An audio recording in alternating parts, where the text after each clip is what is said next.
കൃത്യമായിട്ട് ആ പാപം വിളിച്ചു പറഞ്ഞ് സഭയ്ക്ക് ശുദ്ധീകരണം വരുത്തുന്ന പ്രവാചകരും ദർശനക്കാരും അന്ന് സഭയിലുണ്ടായിരുന്നു. നിങ്ങൾ പഴയ പെന്തിക്കോസുകാർ പറയും, അലസൻ വിശ്വാസി അങ്ങനെയുള്ള ഉപയോഗങ്ങൾക്ക് വരുമായിരുന്നില്ല. കാരണം വന്നാൽ പിടിവീഴും. ആത്മതാല്പര്യമുള്ളവരാണ് അന്ന് യോഗത്തിന് വന്നിരുന്നത്. ആർക്കും സഭയിൽ കയറി വരാൻ ഭയമുണ്ടായിരുന്നു. മാത്രമല്ല, ഏറെക്കുറെ നല്ലൊരു പങ്ക് ശുശ്രൂഷകന്മാരും കൃപാവരമുള്ളവരും വെളിപ്പാടുള്ളവരുമായിരുന്നു. അവർ പ്രവചിക്കുന്നവരായിരുന്നു. സഭയുടെ തിന്മകൾ വെളിപ്പെടുത്താൻ ആത്മാധികാരത്തോടെ നിന്ന ഒരു സംഘമുണ്ടായിരുന്നു. അന്ന് ജനത്തിന് ആരാധനയ്ക്ക് വരുന്നത് ഭയത്തോടും ബഹുമാനത്തോടുമായിരുന്നു. ഇന്ന് ഏത് തിന്മയും ചെയ്യാൻ സഭയിൽ കയറി വരാൻ ആർക്കും മടിയില്ല. അവരെന്താണ് പ്ലാൻ ചെയ്തിരിക്കുന്നതെന്ന് ആർക്കും അറിയില്ല. സംഭവം പൊട്ടിച്ചു കഴിയുമ്പോൾ മാത്രമേ സംഗതി പിടിവിട്ടു പോയി എന്ന് അറിയുള്ളൂ. മറ്റത് ഇവൻ പ്ലാൻ ചെയ്യുന്നത് വാതിൽ ചവിട്ടുമ്പോൾ തന്നെ വിളിച്ചു പറയുന്ന ആത്മശുശ്രൂഷക്കാർ സഭയിലുണ്ടായിരുന്ന കാലത്ത് ജനത്തിനിടയിൽ ഭയവും ദൈവിക ബഹുമാനവും ഉണ്ടായിരുന്നു. അതെല്ലാം കൈവിട്ടു പോയിട്ട് അല്പ അന്യഭാഷ പറയുക, ചില സമയം അന്യഭാഷയിലൊന്ന് പാടുക, ഇതാണ് ആത്മീകം എന്ന് ധരിച്ചു വച്ചിരിക്കുന്ന ഒരു കാലമല്ലേ ഇന്നത്തെ കാലം. 25 പേരില്ലാത്ത സഭ നമ്മുടെ സെക്ഷനുകളിൽ ധാരാളമില്ലേ? വർഷങ്ങളായിട്ട് 50 വർഷമായിട്ട് ഉള്ളതിൻ്റെ അത്രയും ഉണ്ട് എന്നല്ലാതെ ഇതിന് വർദ്ധിക്കുന്ന ഒരു സമ്പ്രദായം നമ്മുടെ എത്ര സഭയിലുണ്ട്? പല ദേശത്തും സഭയ്ക്ക് ഒട്ടും വളർച്ചയില്ലാതായിട്ടും നമുക്ക് ആർക്ക് മനപ്രയാസം, ആർക്കൊരു വേദന? ആർക്ക് വേദന? ജനത്തിന് വേദനയോ പാസ്റ്റർമാർക്ക് വേദനയോ?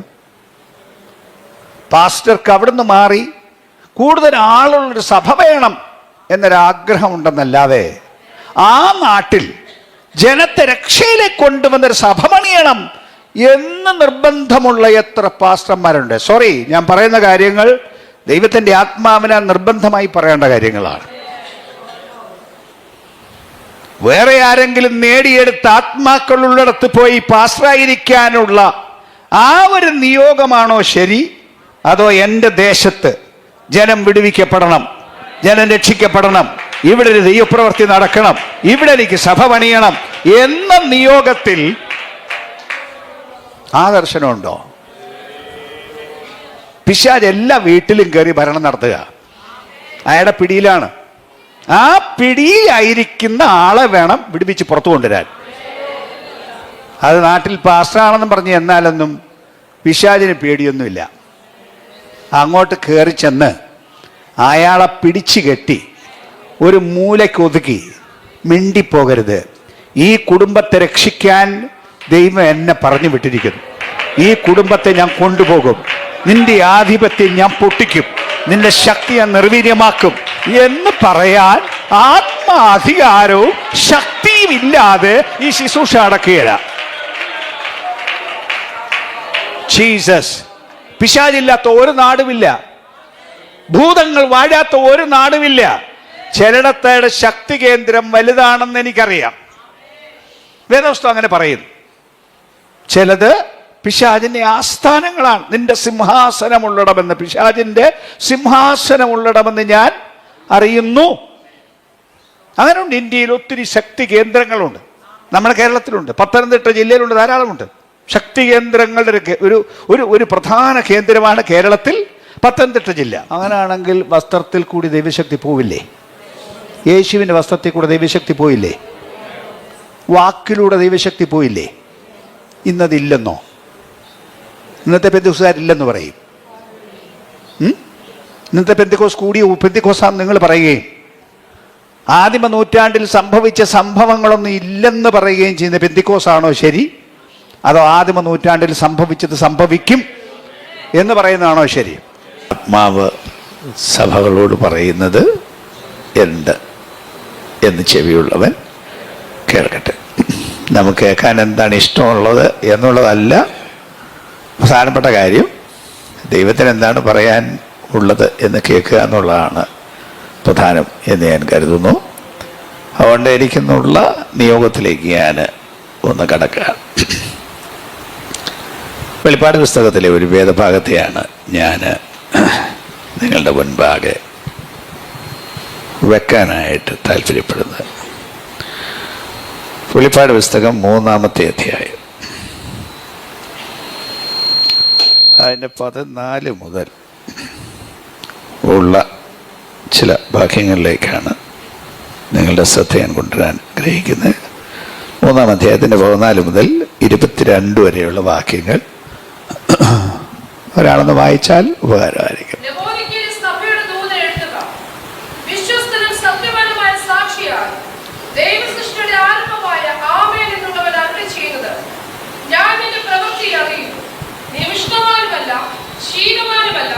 ശീതമാനോ ഉഷ്ണമാനോ ആയിരുന്നുവെങ്കിൽ കൊള്ളായിരുന്നു. ഇങ്ങനെ ശീതമാനമല്ല ഉഷ്ണമാനമല്ല ശീതോഷ്ണമാനാകിയാൽ നിന്നെ എന്റെ വായിൽ നിന്നുകൊണ്ട് കളയും. ഞാൻ ധനവാൻ സമ്പന്നനായിരിക്കുന്നു, എനിക്കൊന്നിനും മുട്ടില്ല എന്ന് പറഞ്ഞുകൊണ്ട് നീ നിർഭാഗ്യൻ അരിഷ്ടനും ദരിദ്രനും കുരുടനും നഗ്നനുമെന്ന് അറിയാതിരിക്കുക. നീ സമ്പന്നനാകേണ്ടതിന് തീയിലൂതി കഴിച്ച പൊന്നും നിന്റെ നഗ്നതയുടെ ലജ്ജ വെളിവാകാതെ വേണം ധരിക്കേണ്ടതിന് വെള്ളയും ഉടുപ്പും നിനക്ക് കാഴ്ച ലഭിക്കേണ്ടതിന് കണ്ണിരുന്നുവാൻ ലേപവും എന്നോട് വിലയ്ക്ക് വാങ്ങുവാൻ ഞാൻ നിന്നോട് ബുദ്ധി പറയുന്നു. എനിക്ക് പ്രിയമുള്ളവരൊക്കെ ഞാൻ ശാസിക്കുകയും ശിക്ഷിക്കുകയും ചെയ്യുന്നു. ആകയാൽ നീ ജാഗ്രതയുള്ളവരായിരിക്കുക, മാനസാന്തരപ്പെടുക. ഞാൻ വാതിൽക്കൽ നിന്ന് മുട്ടുന്നു.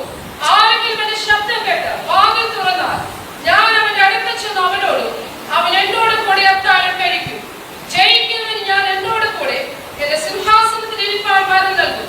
ഞാനും ജയിച്ച് എന്റെ പിതാവിനോട് കൂടെ അവന്റെ സിംഹാസനത്തിൽ ഇരുന്നത് പോലെ തന്നെ ആത്മാവ് സഭകളോട് പറയുന്നത് എന്തെന്ന് ചെവിയുള്ളവൻ കേൾക്കട്ടെ. ആമേൻ.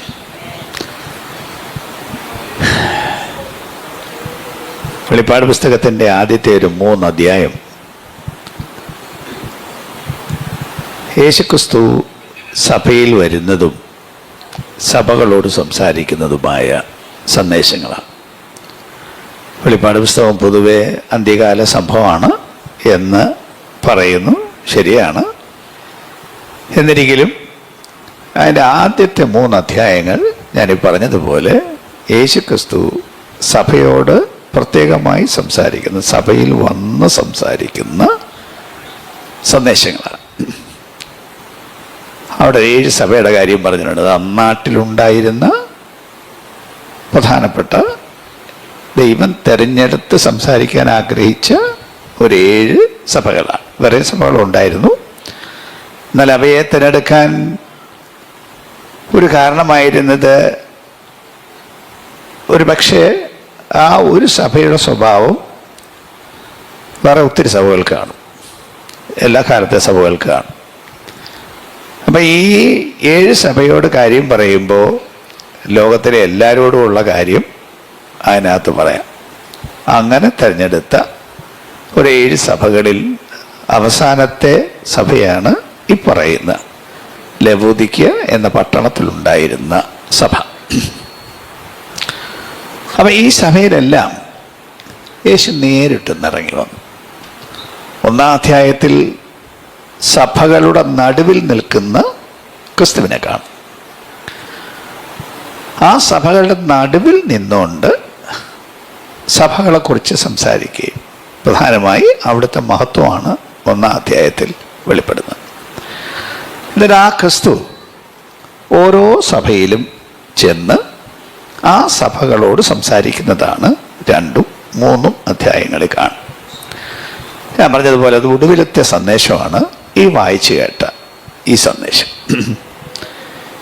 ഇവ സഭകളെക്കുറിച്ചുള്ള ദൈവത്തിൻ്റെ കാഴ്ചപ്പാടാണ്. സഭയെ ദൈവം എങ്ങനെ കാണും? ദൈവത്തിൻ്റെ കാഴ്ച ശരിയായ കാഴ്ചയാണ്. എല്ലാം അറിയുന്ന ദൈവപുത്രൻ 1-ാം അധ്യായത്തിൽ അങ്ങനെയാണ് കാണുന്നത്. അവിടുത്തെ വലിയ മഹത്വം എല്ലാം അങ്ങോട്ട് വിശദീകരിച്ച് കാണുമ്പോൾ അഗ്നിജ്വാലയ്ക്കൊത്ത കണ്ണുള്ളവൻ എന്ന് പറഞ്ഞാൽ കണ്ണല്ല അങ്ങനെ തീ പോലെ പൊള്ളി നിൽക്കുന്നു എന്നുള്ള അർത്ഥത്തിലല്ല ഇവിടെ പറഞ്ഞിരിക്കുന്നതിൻ്റെ അർത്ഥം.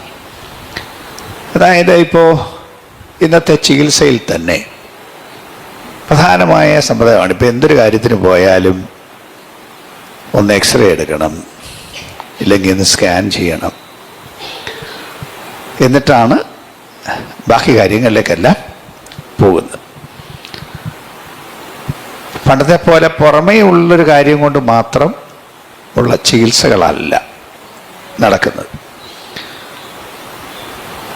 അങ്ങനെ മാത്രം ചികിത്സിച്ചാൽ ശരിയാവില്ല. പെട്ടെന്ന് അങ്ങോട്ട് ചെന്ന് ഡോക്ടർ ഒന്ന് പിടിച്ചു നോക്കി ചുമച്ച് ഒരു മരുന്നും പറയുന്ന ഒരു സമ്പ്രദായം ചില ഡോക്ടേഴ്സ് ഇന്നും അങ്ങനെ ചെയ്യുന്നുണ്ട്. എന്നിരിക്കലും വ്യാപകമായിട്ട് ഇന്നൊന്ന് പരിശോധിച്ചതിന് ശേഷം, വിശദമായി പരിശോധിച്ചതിന് ശേഷം ചികിത്സിക്കുന്ന ഒരു സമ്പ്രദായം കൂടി ഇന്ന് നിലവിലുണ്ട്. അതാണ് നല്ലത്. പിന്നെ ഇതെല്ലാം വ്യാവസായികാടിസ്ഥാനത്തിൽ വേണ്ടാത്ത ടെസ്റ്റുകൾ നടത്തുന്ന സമ്പ്രദായം ഉണ്ടെന്നുള്ളതും ശരിയാണ്. എന്നിരിക്കലും അത്യാവശ്യ വിവരങ്ങളെല്ലാം പരിശോധിക്കണം. അപ്പം അതിന് ഉള്ള ഒരു സംവിധാനമാണ് ഈ എക്സ്റേ, സ്കാനിങ് എന്നെല്ലാം പറയുന്നത്. ഒരു തരം രശ്മികൾ നമ്മുടെ ശരീരത്തിനകത്തേക്ക് കടത്തിവിട്ട് ശരീരാവയവങ്ങളെ പരിശോധിക്കുന്ന സമ്പ്രദായമാണ്. അപ്പം അതിൻ്റെ എല്ലാ ഭാഗങ്ങളും, ഏത് ഭാഗമെല്ലാം പരിശോധിക്കണോ ആ ഭാഗങ്ങളിലേക്ക് ഒരു തരം നമ്മൾ കാണാതെ ഒരു രശ്മി നമ്മുടെ ശരീരത്തിനകത്തൂടെ പോകുന്നു. അത് ആന്തരിക അവയവങ്ങളുടെ അവസ്ഥ വെളിപ്പെടുത്തും. പുറമെ കാണാൻ പറ്റാത്തത് വെളിപ്പെടുത്തും. അത് വെളിപ്പെട്ടെങ്കിൽ മാത്രമേ എന്താണ് പ്രശ്നം എന്ന് കാണാൻ പറ്റുള്ളൂ. അത് കണ്ട് വിലയിരുത്തിയിട്ട് വേണം ചികിത്സ നടത്താൻ. അപ്പം അതിനാണ് യേശുവിൻ്റെ ആ കണ്ണ്, അഗ്നിജ്വാലയ്ക്കൊത്തുള്ള കണ്ണ് എന്ന് പറഞ്ഞാൽ ആ എക്സ്റേ പോലെ ഉള്ള ആ കണ്ണ് അങ്ങോട്ട് കയറി സകലത്തെയും വിവേചിക്കും. ഒറ്റ നോട്ടത്തിന് സകലവും കാണും, അത് വെളിപ്പെടുത്തും. അപ്പം അങ്ങനെ ഓരോ സഭകളിലും കയറി അവരെ പരിശോധിച്ച് വെളിപ്പെടുത്തുന്ന വെളിപ്പെടുത്തലുകളാണ് ഇവ ഓരോന്നും. ഇതെല്ലാ കാലത്തും ഈ സന്ദേശങ്ങൾ സഭകൾക്ക് എല്ലാ കാലത്തും ബാധകമാണ്. ഓരോ കാലഘട്ടത്തിൻ്റെ സഭയാണ് എന്നൊരു വ്യാഖ്യാനം ഉണ്ടെങ്കിലും അതിൽ ഒതുക്കി നിർത്താൻ പറ്റില്ല. ഇപ്പോൾ ഇന്നത്തെ കാലം ലവോദിക്ക സഭയുടെ കാലമാണ് എന്ന് പറയുന്ന ഒരു കൂട്ടം വ്യാഖ്യാതാക്കൾ ഉണ്ട്.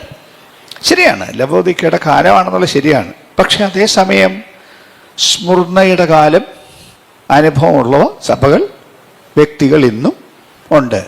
പെർഗമോസിൻ്റെ സ്വഭാവക്കാർ ഉണ്ട്, തുയത്തേരയുടെ സ്വഭാവക്കാർ ഉണ്ട്. അങ്ങനെ എല്ലാ സഭകളിലെയും സ്വഭാവങ്ങൾ എല്ലാ കാലത്തും ഉണ്ട്. അപ്പം ഇന്നും ഞാനീ പറഞ്ഞതുപോലെ 7 സഭകളുടെയും സ്വഭാവം സഭയുടെ ജനത്തിനിടയിൽ ഉണ്ടാവും. അല്ലാതെ ഇന്നൊരു കാലഘട്ടത്തിൻ്റെ മാത്രം പറഞ്ഞൊതുക്കാൻ സാധിക്കില്ല. എന്നാലും പ്രസക്തികൾ കൂടുതൽ കണ്ടേക്കാം.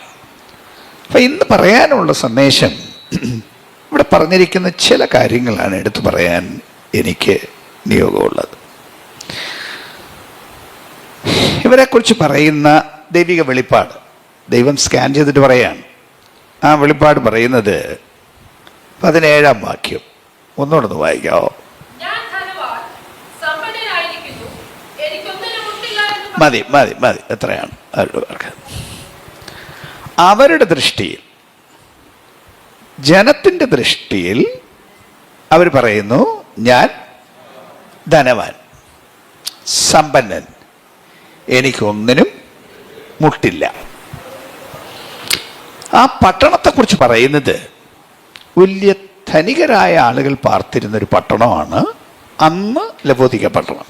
വലിയ ധനികർ. ഒരു സമയത്ത് ഒരു ഭൂകമ്പം ഉണ്ടായി. അവിടെ ഭൂകമ്പം ഉണ്ടായി, ഒരുപാട് നാശനഷ്ടങ്ങൾ വന്നു. നാശനഷ്ടങ്ങൾ വന്നപ്പോൾ സബ്സിഡി കൊടുത്ത് ഇത് പണിയാനായിട്ട് സർക്കാർ തീരുമാനിച്ചു. ആ നാട്ടുകാർ പറഞ്ഞു, ഞങ്ങൾക്ക് സർക്കാരിൻ്റെ കാശ് വേണ്ട.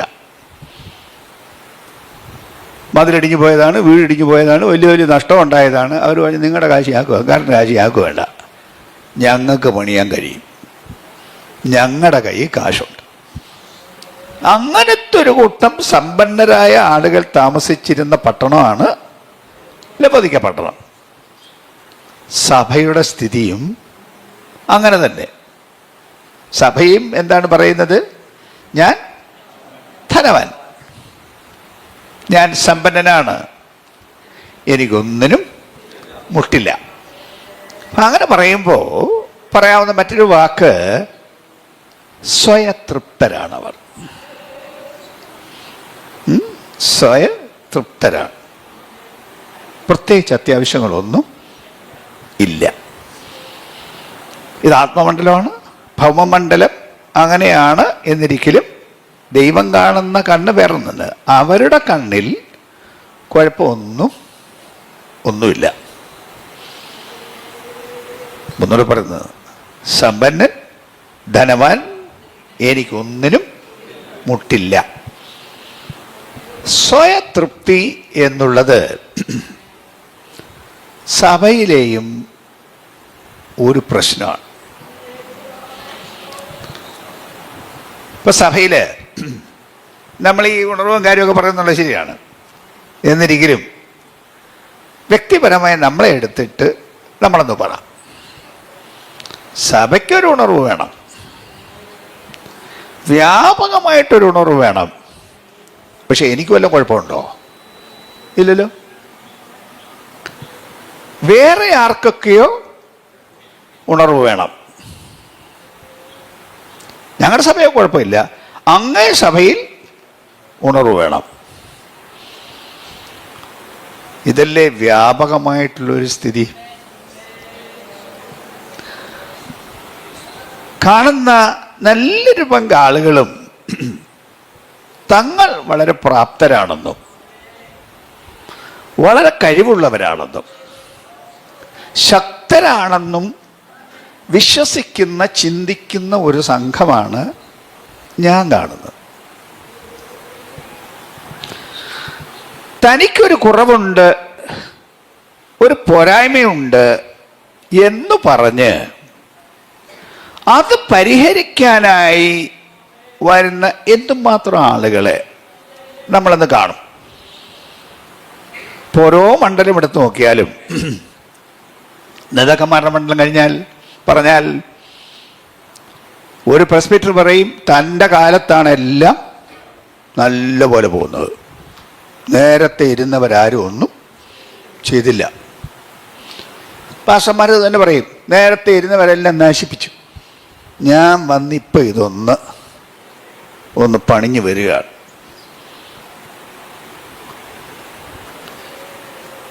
ഒരു സ്ഥിതിയാണ്. സമ്പന്നൻ, ധനവാൻ, എനിക്കൊന്നിനും മുട്ടില്ല. വിശ്വാസികളുടെ കാര്യവും പറയൂ. ഒരാരാധനയ്ക്ക് വന്നാൽ എനിക്കിന്ന് വല്ലതും കിട്ടണം, എനിക്കൊന്ന് വല്ലതും പ്രാപിക്കണം, എൻ്റെ പക്കൽ കുറവുണ്ട്, അതുകൊണ്ട് ഞാൻ പ്രാപിക്കാൻ വേണ്ടി വരുന്നു എന്നും പറഞ്ഞ് ആരാധനയ്ക്ക് വരുന്ന എത്ര മനുഷ്യരുണ്ടാവും? സത്യം പറഞ്ഞ വരുന്നു, പാട്ട് പാടുന്നു, ആരാധിക്കുന്നു, പോകുന്നു എന്നല്ലാതെ ദൈവമേ ഒരു കാലത്ത് എന്നിലുണ്ടായിരുന്നത് ഇന്നില്ല, അല്ലെങ്കിൽ ഞാൻ കണ്ടതിനേക്കാൾ കൂടുതൽ ഉണ്ട്, അതെനിക്കൊന്ന് പ്രാപിക്കണം എന്ന് പറയാൻ എത്ര മനുഷ്യരെ കാണും? പൊതുവെ എല്ലാ മണ്ഡലങ്ങളിലും, ഭൗമമണ്ഡലം ഒഴികെ, ആത്മലോകത്തെക്കുറിച്ച് പറഞ്ഞാൽ തൃപ്തിയാണ് ആളുകൾക്കെല്ലാം ഉള്ളത് എന്ന് വേണം പറയാൻ. കാശ് കിട്ടിയാൽ ആർക്കും തികയില്ല, പിന്നെ കൂടുതൽ കാശ് വേണം എന്നുള്ള ആഗ്രഹമേ മനുഷ്യൽ ഞാൻ കണ്ടിട്ടുള്ളൂ. മതി എന്ന് പറയുന്ന ആളുകളുടെ സംഖ്യ താരതമ്യേന വളരെ വളരെ കുറവാണ്. അങ്ങനെ ചിലരുണ്ട്, ഇത്രയൊക്കെ മതിയെന്ന്. എന്നാൽ കൂടുതൽ ഉണ്ടാക്കുക എന്ന ലക്ഷ്യമാണ് മനുഷ്യർക്കെല്ലാം.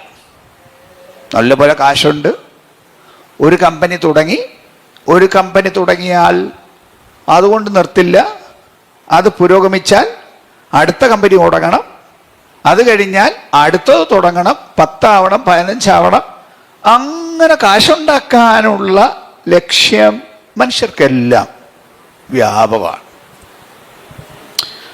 പക്ഷെ ഈ ലക്ഷ്യം ആത്മലോകത്തിലുണ്ടോ എന്ന് നമ്മളൊന്ന് പരിശോധിച്ച് നോക്കണം.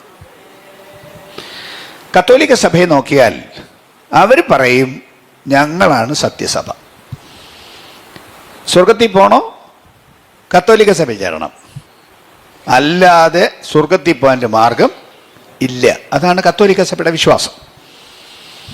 ഓർത്തഡോക്സുകാർ പറഞ്ഞാൽ അവർ പറയും ഞങ്ങളാണ് ഒറിജിനൽ സത്യസഭ, ബാക്കിയെല്ലാം വഴിപഴച്ചു പോയതാണ് എന്നാണ് ഓർത്തഡോക്സുകാരുടെയും യാക്കോബക്കാരുടെയും അവകാശവാദങ്ങൾ. അങ്ങനെ ഓരോ കൂട്ടരും ഇങ്ങോട്ട് വന്നാൽ എല്ലാവരും അങ്ങനെ തന്നെ പറയും. ഏത് സഭയാണ് അങ്ങനെ അല്ലാതെ പറയുന്നത്? ബ്രദറുകാർ വന്നാൽ പറയും ഞങ്ങളുടെയാണ് തനി ഉപദേശം, വചനം അറിയാവുന്നത് ഞങ്ങളാണ്. ബ്രദറുകാരുടെ വിശ്വാസം അങ്ങനെയാണ്. നിങ്ങൾ ഈ അന്യഭാഷയും ഒക്കെ പറയുന്ന പെന്തിക്കോസുകാർ വചന വിപരീതികളാണെന്നും എന്നും അവർ തറപ്പിച്ച് പറയും. പെന്തിക്കോസുകാർ വരുമ്പോൾ പറയും ഞങ്ങളാണ് ഒറിജിനൽ, ആദിമ അപ്പോസ്തോലിക സഭ ഞങ്ങളാണ്, വേറെ എല്ലാം തെറ്റാണ് എന്ന് പറയുന്നതാണ് പെന്തിക്കോസ്തു സമൂഹം. എന്നാൽ നമ്മൾ പറയൂ, ഉള്ള സത്യം പറഞ്ഞാൽ ഈ അപ്പോസ്തോലിക സഭയിൽ ഉണ്ടായിരുന്ന അനുഭവങ്ങളും അവസ്ഥകളും നിലയും നമുക്കുണ്ടെന്ന് പറയാൻ ശരിക്കും തൻ്റെ ഇടമുണ്ടോ?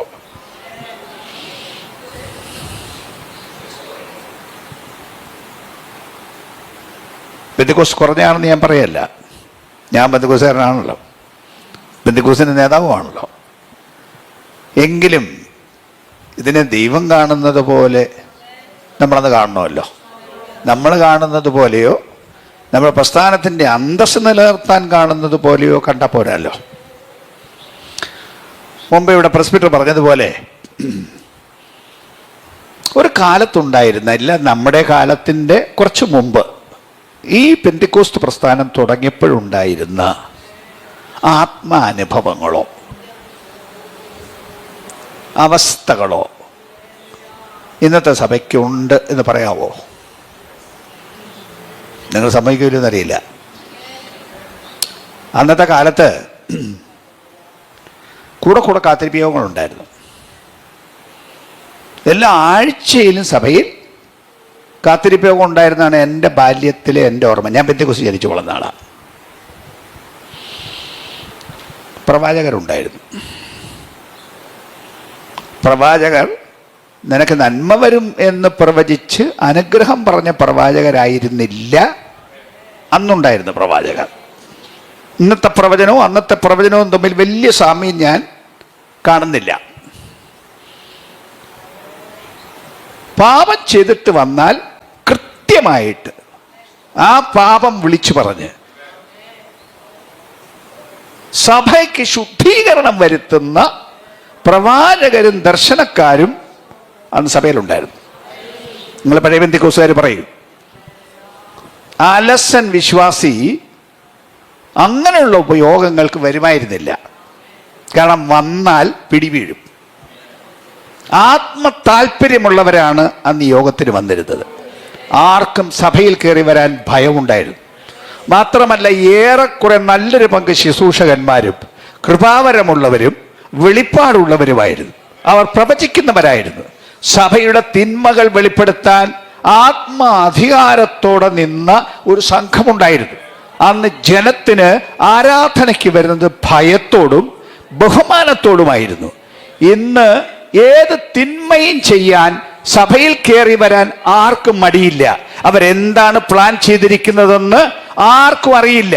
സംഭവം പൊട്ടിച്ചു കഴിയുമ്പോൾ മാത്രമേ സംഗതി പിടിവിട്ടു പോയി എന്ന് അറിയുള്ളൂ. മറ്റത് ഇവൻ പ്ലാൻ ചെയ്യുന്നത് വാതിൽ ചവിട്ടുമ്പോ തന്നെ വിളിച്ചു പറയുന്ന ആത്മശുശ്രൂഷക്കാർ സഭയിലുണ്ടായിരുന്ന കാലത്ത് ജനത്തിനിടയിൽ ഭയവും ദൈവിക ബഹുമാനവും ഉണ്ടായിരുന്നു. അതെല്ലാം കൈവിട്ടു പോയിട്ട് അല്പ അന്യഭാഷ പറയുക, ചില സമയം അന്യഭാഷയിലൊന്ന് പാടുക. ഇതാണ് ആത്മീകം എന്ന് ധരിച്ചു വച്ചിരിക്കുന്ന ഒരു കാലമല്ലേ ഇന്നത്തെ കാലം. പരിശോധിച്ചു നോക്കൂ. ഈ അന്യഭാഷ പറയുന്നവർ തനിയെ ഒന്നിരിക്കുമ്പോ ഈ അന്യഭാഷ വരുമോ? വരുന്ന ചിലരുണ്ട്. ഈ കൂട്ടത്തിൽ പാടുന്ന കൂട്ടത്തിൽ 10 അന്യഭാഷയും കൂടെ പാടിയെന്ന് പറഞ്ഞാൽ അതാണ് ആത്മീകമെന്നോ അതാണ് ഉണർവെന്നോ ധരിച്ചാൽ, എല്ലാവരും പാടുന്ന കൂട്ടത്തിൽ ആർക്കും ഇച്ചിരി അന്യഭാഷ പറയാം. എന്നാൽ രാത്രി കിടന്നുറങ്ങുന്ന കൂട്ടത്തിൽ അങ്ങോട്ടൊന്ന് തിരിഞ്ഞു കിടക്കുമ്പോൾ അന്യഭാഷ പറയത്തക്കവണ്ണം ആത്മാവകത്തുണ്ടോ? അടുക്കളയിൽ പാചകം ചെയ്തുകൊണ്ടിരിക്കുന്ന കൂട്ടത്തിൽ ഒന്ന് ആത്മാവിൽ പാടിക്കൊണ്ട് പാചകം ചെയ്യുന്ന ആത്മമണ്ഡലം ഉണ്ടോ? തനിയെ വണ്ടി ഓടിച്ചു പോകുമ്പോ അതിനകത്തിരുന്നുകൊണ്ട് ആത്മാവിൽ ഒന്ന് പ്രാർത്ഥിക്കാൻ കൃപയുണ്ടോ?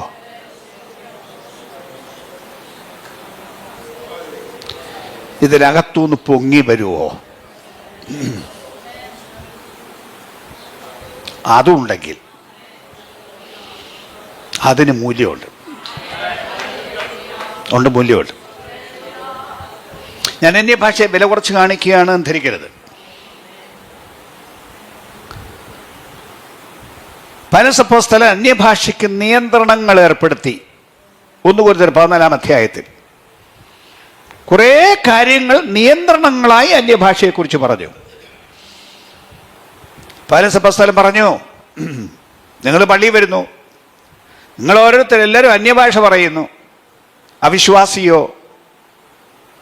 അന്യജാതിക്കാരനോ അകത്ത് കയറി വന്നാൽ നിങ്ങളുടെ അന്യഭാഷ അവർക്ക് മനസ്സിലാവില്ല. അങ്ങനെ നിങ്ങൾ അന്യഭാഷ പറഞ്ഞുകൊണ്ടിരുന്നാൽ അവർക്ക് തിരിയാത്തതിനാൽ നിങ്ങൾക്ക് ഭ്രാന്തുണ്ട് എന്നവർ പറയുകയില്ലയോ? 1 കൊരിന്ത്യർ 14-ാം അധ്യായമാണ് ഞാൻ പറയുന്നത്. 24-25 വാക്യമാണ് പറയുന്നത്. അതേസമയം നിങ്ങൾ പ്രവചിക്കുന്നുവെങ്കിലോ അവൻ്റെ ഹൃദയ രഹസ്യങ്ങൾ വെളിപ്പെട്ടു വരും. ദൈവം വാസ്തവമായി നിങ്ങളുടെ നടുവിലുണ്ട് എന്ന് അവന് ബോധ്യമാവും. അവൻ കവിണ് വീട് ഇവിടെ ദൈവമുണ്ടെന്ന് പറഞ്ഞ് ദൈവപ്രവൃത്തി കണ്ട് ദൈവത്തെ നമസ്കരിക്കും.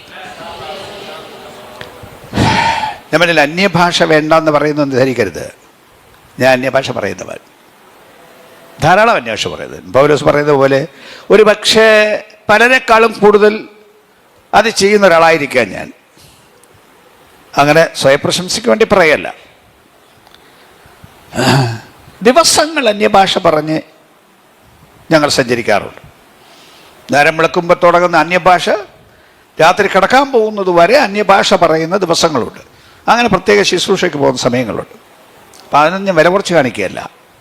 പക്ഷേ ഈ അന്യഭാഷ ഞാൻ പറഞ്ഞതുപോലെ ഒരു ആത്മീക ശുശ്രൂഷയ്ക്ക് കൂടിയാണെങ്കിൽ അതിന് വിലയുണ്ട്. അന്യഭാഷയുള്ള പ്രാർത്ഥന നമ്മൾ പ്രൊമോട്ട് ചെയ്യുന്നു എന്ന് അറിയാമായിരിക്കാം. നമ്മുടെ ഒരു പ്രാർത്ഥനാ സംഘം ഉണ്ടെന്നുള്ളത് അറിയാവുന്നവരായിരിക്കുമല്ലോ നിങ്ങൾ. 24 മണിക്കൂർ നിർത്തില്ലാത്തൊരു പ്രാർത്ഥന മലയാളം ഡിസ്ട്രിക്റ്റ് തുടങ്ങിയിട്ട് 1.5 വർഷമായി. അപ്പം അതിനകത്ത് ഈ അടുത്ത സമയത്തായിട്ട് ആത്മാവിൽ പ്രാർത്ഥിക്കുന്നൊരു പ്രാർത്ഥനയും പ്രഭാതത്തിൽ ഒരു 4 മണി കഴിയുമ്പോൾ തുടങ്ങിയിട്ടുണ്ട്. നിങ്ങൾ ആരെങ്കിലുമൊക്കെ ചില കയറുന്നവരായിരിക്കാം. അതിനു മുമ്പ് തന്നെ ഒരു 2021 പ്രഭാതത്തിൽ ഒരു 5 മണി മുതൽ ആത്മാവിൽ പ്രാർത്ഥിക്കുന്ന ഒരു പ്രാർത്ഥന മലയാളം ഡിസ്ട്രിക്റ്റിൻ്റെ ഒരു ഭാഗമായിട്ട് തുടങ്ങിയിരുന്നു. ഏതാണ്ട് ഒരു 3/4 മണിക്കൂർ ആത്മാവിൽ പ്രാർത്ഥിക്കാൻ ഇന്ത്യയുടെ വിവിധ ഭാഗങ്ങളിൽ ആളുകൾ ഒത്തുകൂടുമായിരുന്നു. അപ്പോൾ അതൊരു പ്രധാനപ്പെട്ട ഒരു കാര്യമാണ്. അതിന് വിലയില്ലെന്നല്ല ഞാൻ പറയുന്നത്, അതിനൊരു പ്രാധാന്യം ഉണ്ട് താനും. അന്യഭാഷയെ തടയുന്ന കുറേ ആളുകളുണ്ട്, എതിർക്കുന്ന കുറേ ആളുകൾ ഉണ്ട്. അന്യഭാഷ സഭയിൽ അങ്ങനെ ഉപയോഗിക്കാൻ പാടില്ല എന്ന് പറയുന്ന ആളുകളും ഒരുപക്ഷെ ചില പാസ്റ്റർമാരും കണ്ടേക്കാം. ഒരിടത്ത് ഞാൻ ചെന്നപ്പോൾ ഒരു സ്ത്രീ എനിക്ക് ഒന്ന് പറഞ്ഞു. അപ്പം അന്ന് ഞാൻ അന്യഭാഷയെക്കുറിച്ച് പ്രസംഗിക്കാനാണ് അന്ന് എനിക്ക് നിയോഗം ഉണ്ടായത്. അപ്പം അങ്ങനെ അന്യഭാഷ സംസാരിക്കുന്നതിൻ്റെ പ്രാധാന്യത്തെക്കുറിച്ചും പ്രയോജനത്തെക്കുറിച്ചൊക്കെ പള്ളിയിൽ ഞാൻ പ്രസംഗിച്ച് കഴിഞ്ഞപ്പോൾ എനിക്ക് ഒന്ന് പറഞ്ഞു, ഞാൻ ആത്മാവിൽ പ്രാർത്ഥിച്ചുകൊണ്ടിരുന്ന ഒരാളാണ്, പക്ഷെ സഭയിലെ പ്രസംഗങ്ങളും പലരും വന്ന് വിമർശനങ്ങൾ നടത്തിയതിൻ്റെയും വെളിച്ചത്തിൽ ഞാൻ നിർത്തിവെച്ചു. എന്നാൽ അതിൻ്റെ പ്രാധാന്യം മനസ്സിലാകുന്നത് കൊണ്ട് അത് വീണ്ടും ചെയ്യാൻ ഞാൻ പോവുകയാണ് എന്ന് പറഞ്ഞത് ഞാൻ ഓർക്കുന്നു. എന്താണ് അന്യഭാഷയിൽ അങ്ങനെ പ്രാർത്ഥിക്കുന്നതിൻ്റെ പ്രയോജനം? പക്ഷെ അന്യഭാഷ വെറുതെ പറയുക മാത്രമല്ല, അന്യഭാഷയിൽ പ്രാർത്ഥനയുണ്ട്, അന്യഭാഷയിൽ പാട്ടുണ്ട്. 1 കൊരിന്ത്യർ 14 അധ്യായം അതിന് 14-15 വാക്യങ്ങളിൽ പറയുന്ന പ്രയോഗങ്ങൾ പൗലോസ് പറയാണ്. അന്യഭാഷയ്ക്ക് നിയന്ത്രണങ്ങൾ ഏർപ്പെടുത്തുന്ന 1 കൊരിന്ത്യർ 14 അധ്യായത്തിൽ അതിൻ്റെ 14-15 വാക്യങ്ങളിൽ എന്താണ് വായിക്കുന്നത്?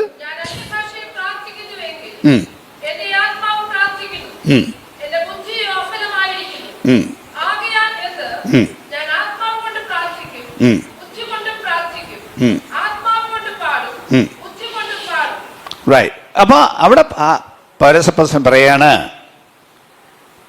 ഞാൻ ആത്മാവിൽ പ്രാർത്ഥിക്കുന്നുവെങ്കിൽ, അന്യഭാഷയിൽ പ്രാർത്ഥിക്കുന്നുവെങ്കിൽ എൻ്റെ ആത്മാവ് പ്രാർത്ഥിക്കുന്നു, എൻ്റെ ബുദ്ധിയോ അഫലമായിരിക്കുന്നു എന്ന് പറഞ്ഞാൽ അന്നേരം എൻ്റെ ബുദ്ധിയല്ല പ്രാർത്ഥിക്കുന്നത്, എന്നിൽ വസിക്കുന്ന പരിശുദ്ധാത്മാവ് പ്രാർത്ഥിക്കുകയാണ്, എന്നെ കൊണ്ട് ആത്മാവ് പ്രാർത്ഥിപ്പിക്കുകയാണ്. ഇപ്പം അന്യഭാഷ പറയുകയല്ലത്, അത് പ്രാർത്ഥനയായിത്തീരുന്നു. ആകയാൽ ഞാൻ ആത്മാവിൽ പ്രാർത്ഥിക്കും, ബുദ്ധിയിലും പ്രാർത്ഥിക്കും. ആത്മാവിൽ പാടും, ബുദ്ധി കൊണ്ടും പാടും. അപ്പം ആത്മാവിൽ പ്രാർത്ഥനയുണ്ട്, ആത്മാവിൽ പാട്ടുമുണ്ട്.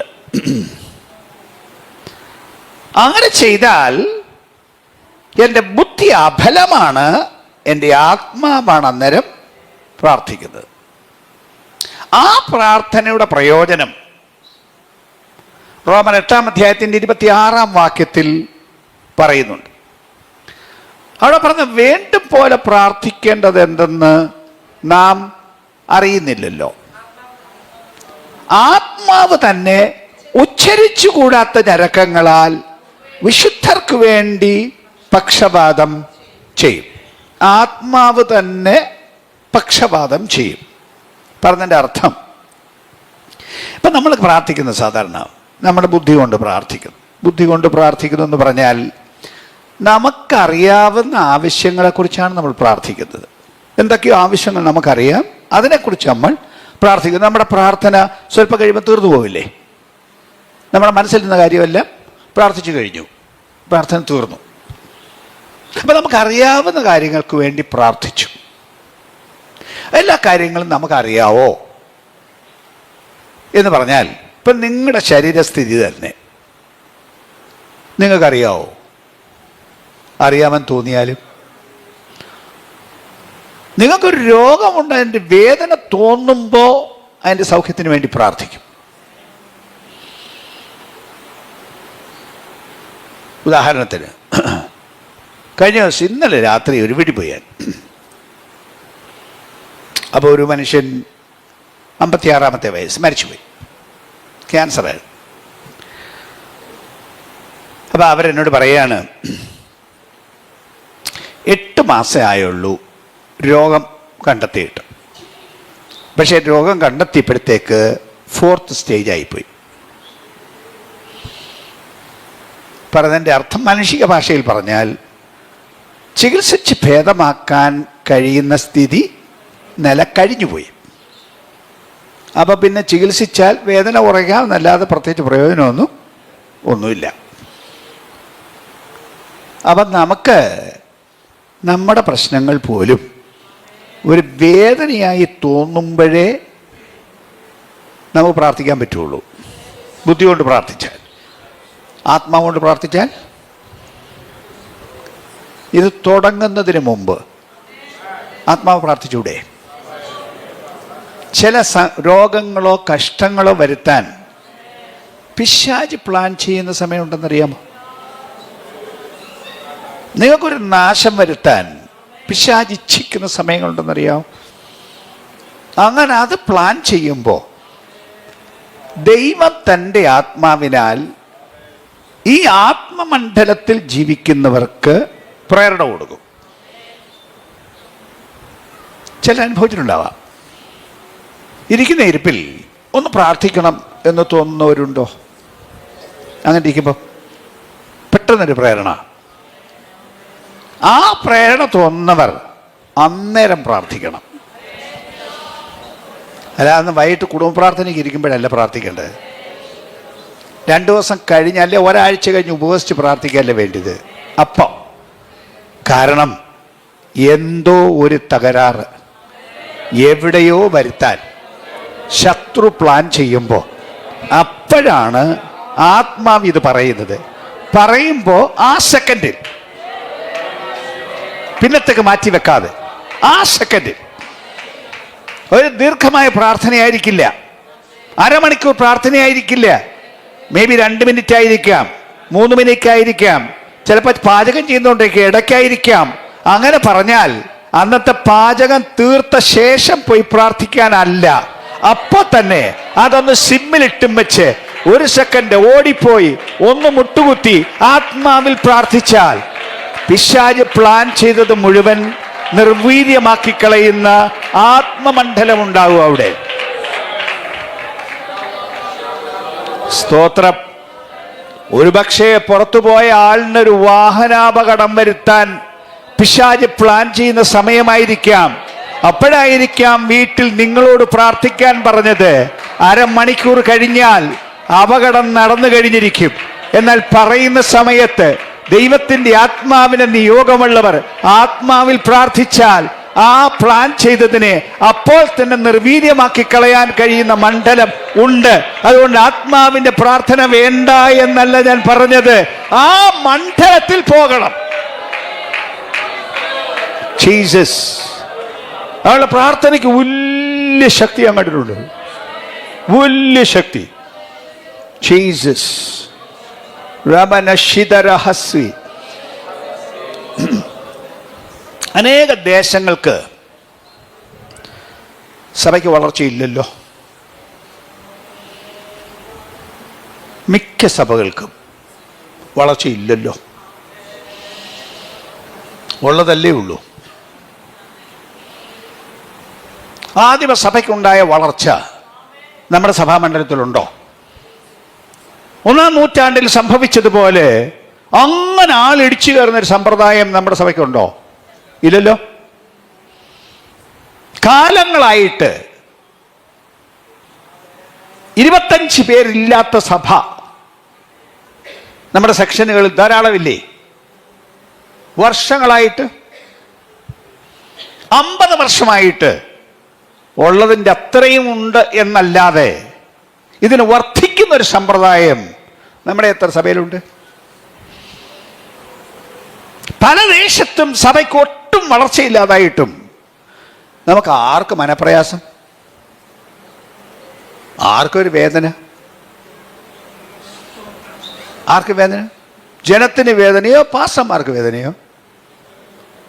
പാസ്റ്റർക്ക് അവിടുന്ന് മാറി കൂടുതൽ ആളുള്ളൊരു സഭ വേണം എന്നൊരാഗ്രഹം ഉണ്ടെന്നല്ലാതെ ആ നാട്ടിൽ ജനത്തെ രക്ഷയിലേക്ക് കൊണ്ടുവന്നൊരു സഭ പണിയണം എന്ന് നിർബന്ധമുള്ള എത്ര പാസ്റ്റർമാരുണ്ട്. സോറി, ഞാൻ പറയുന്ന കാര്യങ്ങൾ ദൈവത്തിൻ്റെ ആത്മാവിനാൽ നിർബന്ധമായി പറയേണ്ട കാര്യങ്ങളാണ്.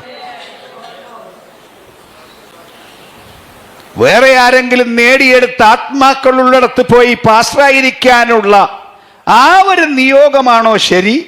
അതോ എൻ്റെ ദേശത്ത് ജനം വിടുവിക്കപ്പെടണം, ജനം രക്ഷിക്കപ്പെടണം, ഇവിടെ ഒരു ദൈവപ്രവൃത്തി നടക്കണം, ഇവിടെ എനിക്ക് സഭ പണിയണം എന്ന നിയോഗത്തിൽ ആ ദർശനമുണ്ടോ?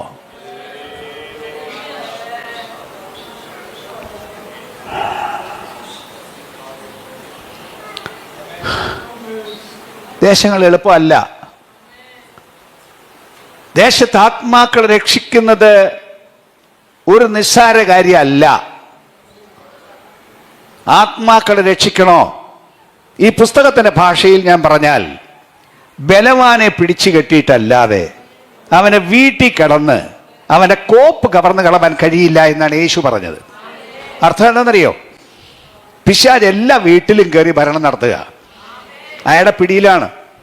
ആ പിടിയിലായിരിക്കുന്ന ആളെ വേണം വിടുവിച്ച് പുറത്തു കൊണ്ടുവരാൻ. അത് നാട്ടിൽ പാസ്റ്ററാണെന്നും പറഞ്ഞ് എന്നാലൊന്നും പിശാചിന് പേടിയൊന്നുമില്ല. അങ്ങോട്ട് കയറി ചെന്ന് അയാളെ പിടിച്ചു കെട്ടി ഒരു മൂലയ്ക്ക് ഒതുക്കി, മിണ്ടിപ്പോകരുത്, ഈ കുടുംബത്തെ രക്ഷിക്കാൻ ദൈവം എന്നെ പറഞ്ഞു വിട്ടിരിക്കുന്നു, ഈ കുടുംബത്തെ ഞാൻ കൊണ്ടുപോകും, നിന്റെ ആധിപത്യം ഞാൻ പൊട്ടിക്കും, നിന്റെ ശക്തി ഞാൻ നിർവീര്യമാക്കും എന്ന് പറയാൻ ആത്മാധികാരവും ശക്തിയും ഇല്ലാതെ ഈ ശുശ്രൂഷ അടക്കുകയില്ല. ജീസസ്. പിശാചില്ലാത്ത ഒരു നാടുമില്ല, ഭൂതങ്ങൾ വാഴാത്ത ഒരു നാടുമില്ല. ചിലയിടത്തയുടെ ശക്തി കേന്ദ്രം വലുതാണെന്ന് എനിക്കറിയാം, വേദപുസ്തകം അങ്ങനെ പറയുന്നു. ചിലത് പിശാചിന്റെ ആസ്ഥാനങ്ങളാണ്. നിന്റെ സിംഹാസനമുള്ളിടമെന്ന്, പിശാചിന്റെ സിംഹാസനമുള്ളിടമെന്ന് ഞാൻ അറിയുന്നു. അങ്ങനെയുണ്ട്. ഇന്ത്യയിൽ ഒത്തിരി ശക്തി കേന്ദ്രങ്ങളുണ്ട്. നമ്മുടെ കേരളത്തിലുണ്ട്, പത്തനംതിട്ട ജില്ലയിലുണ്ട്, ധാരാളമുണ്ട്. ശക്തി കേന്ദ്രങ്ങളുടെ ഒരു പ്രധാന കേന്ദ്രമാണ് കേരളത്തിൽ പത്തനംതിട്ട ജില്ല. ശരിയാണ്. ഇന്ത്യയിൽ അങ്ങനെ ശക്തിപീഠങ്ങൾ എന്ന് വിളിക്കുന്ന സ്ഥലം തന്നെയുണ്ട്. നിങ്ങളൊരു പക്ഷേ അറിഞ്ഞോ ഇല്ലയോ എന്ന് എനിക്കറിയില്ല. ഈ രാജ്യം പറയുന്ന പേരാണത്, ശക്തിപീഠം. ശക്തിപീഠം എന്നവർ പറയുന്നതിൻ്റെ അർത്ഥം ഇവിടുത്തെ ഭൂതാത്മാക്കളുടെ ആവാസ കേന്ദ്രങ്ങൾ, ദേവന്മാരുടെ ആവാസ കേന്ദ്രം എന്നാണ് പറയുന്നതിൻ്റെ അർത്ഥം. അത് അവരുടെ നാടാണ്, അവരുടെ ആധിപത്യത്തിൻ്റെ ദേശമാണ്, അങ്ങനെ അവകാശം പറയുന്ന ദേശമാണ്. എളുപ്പമല്ല, അവിടെ പാടാണ്. പക്ഷേ യേശുവാണോ വലുത്, ഭൂതമാണോ വലുത്? യേശുവിന്റെ ശക്തിയാണോ വലുത്, ദുർഭൂതങ്ങളുടെ ശക്തിയാണോ വലുത്? പറയാൻ മനസ്സുണ്ടേ പറഞ്ഞോളൂ. സ്തോത്രം. ഈ രാജ്യത്ത്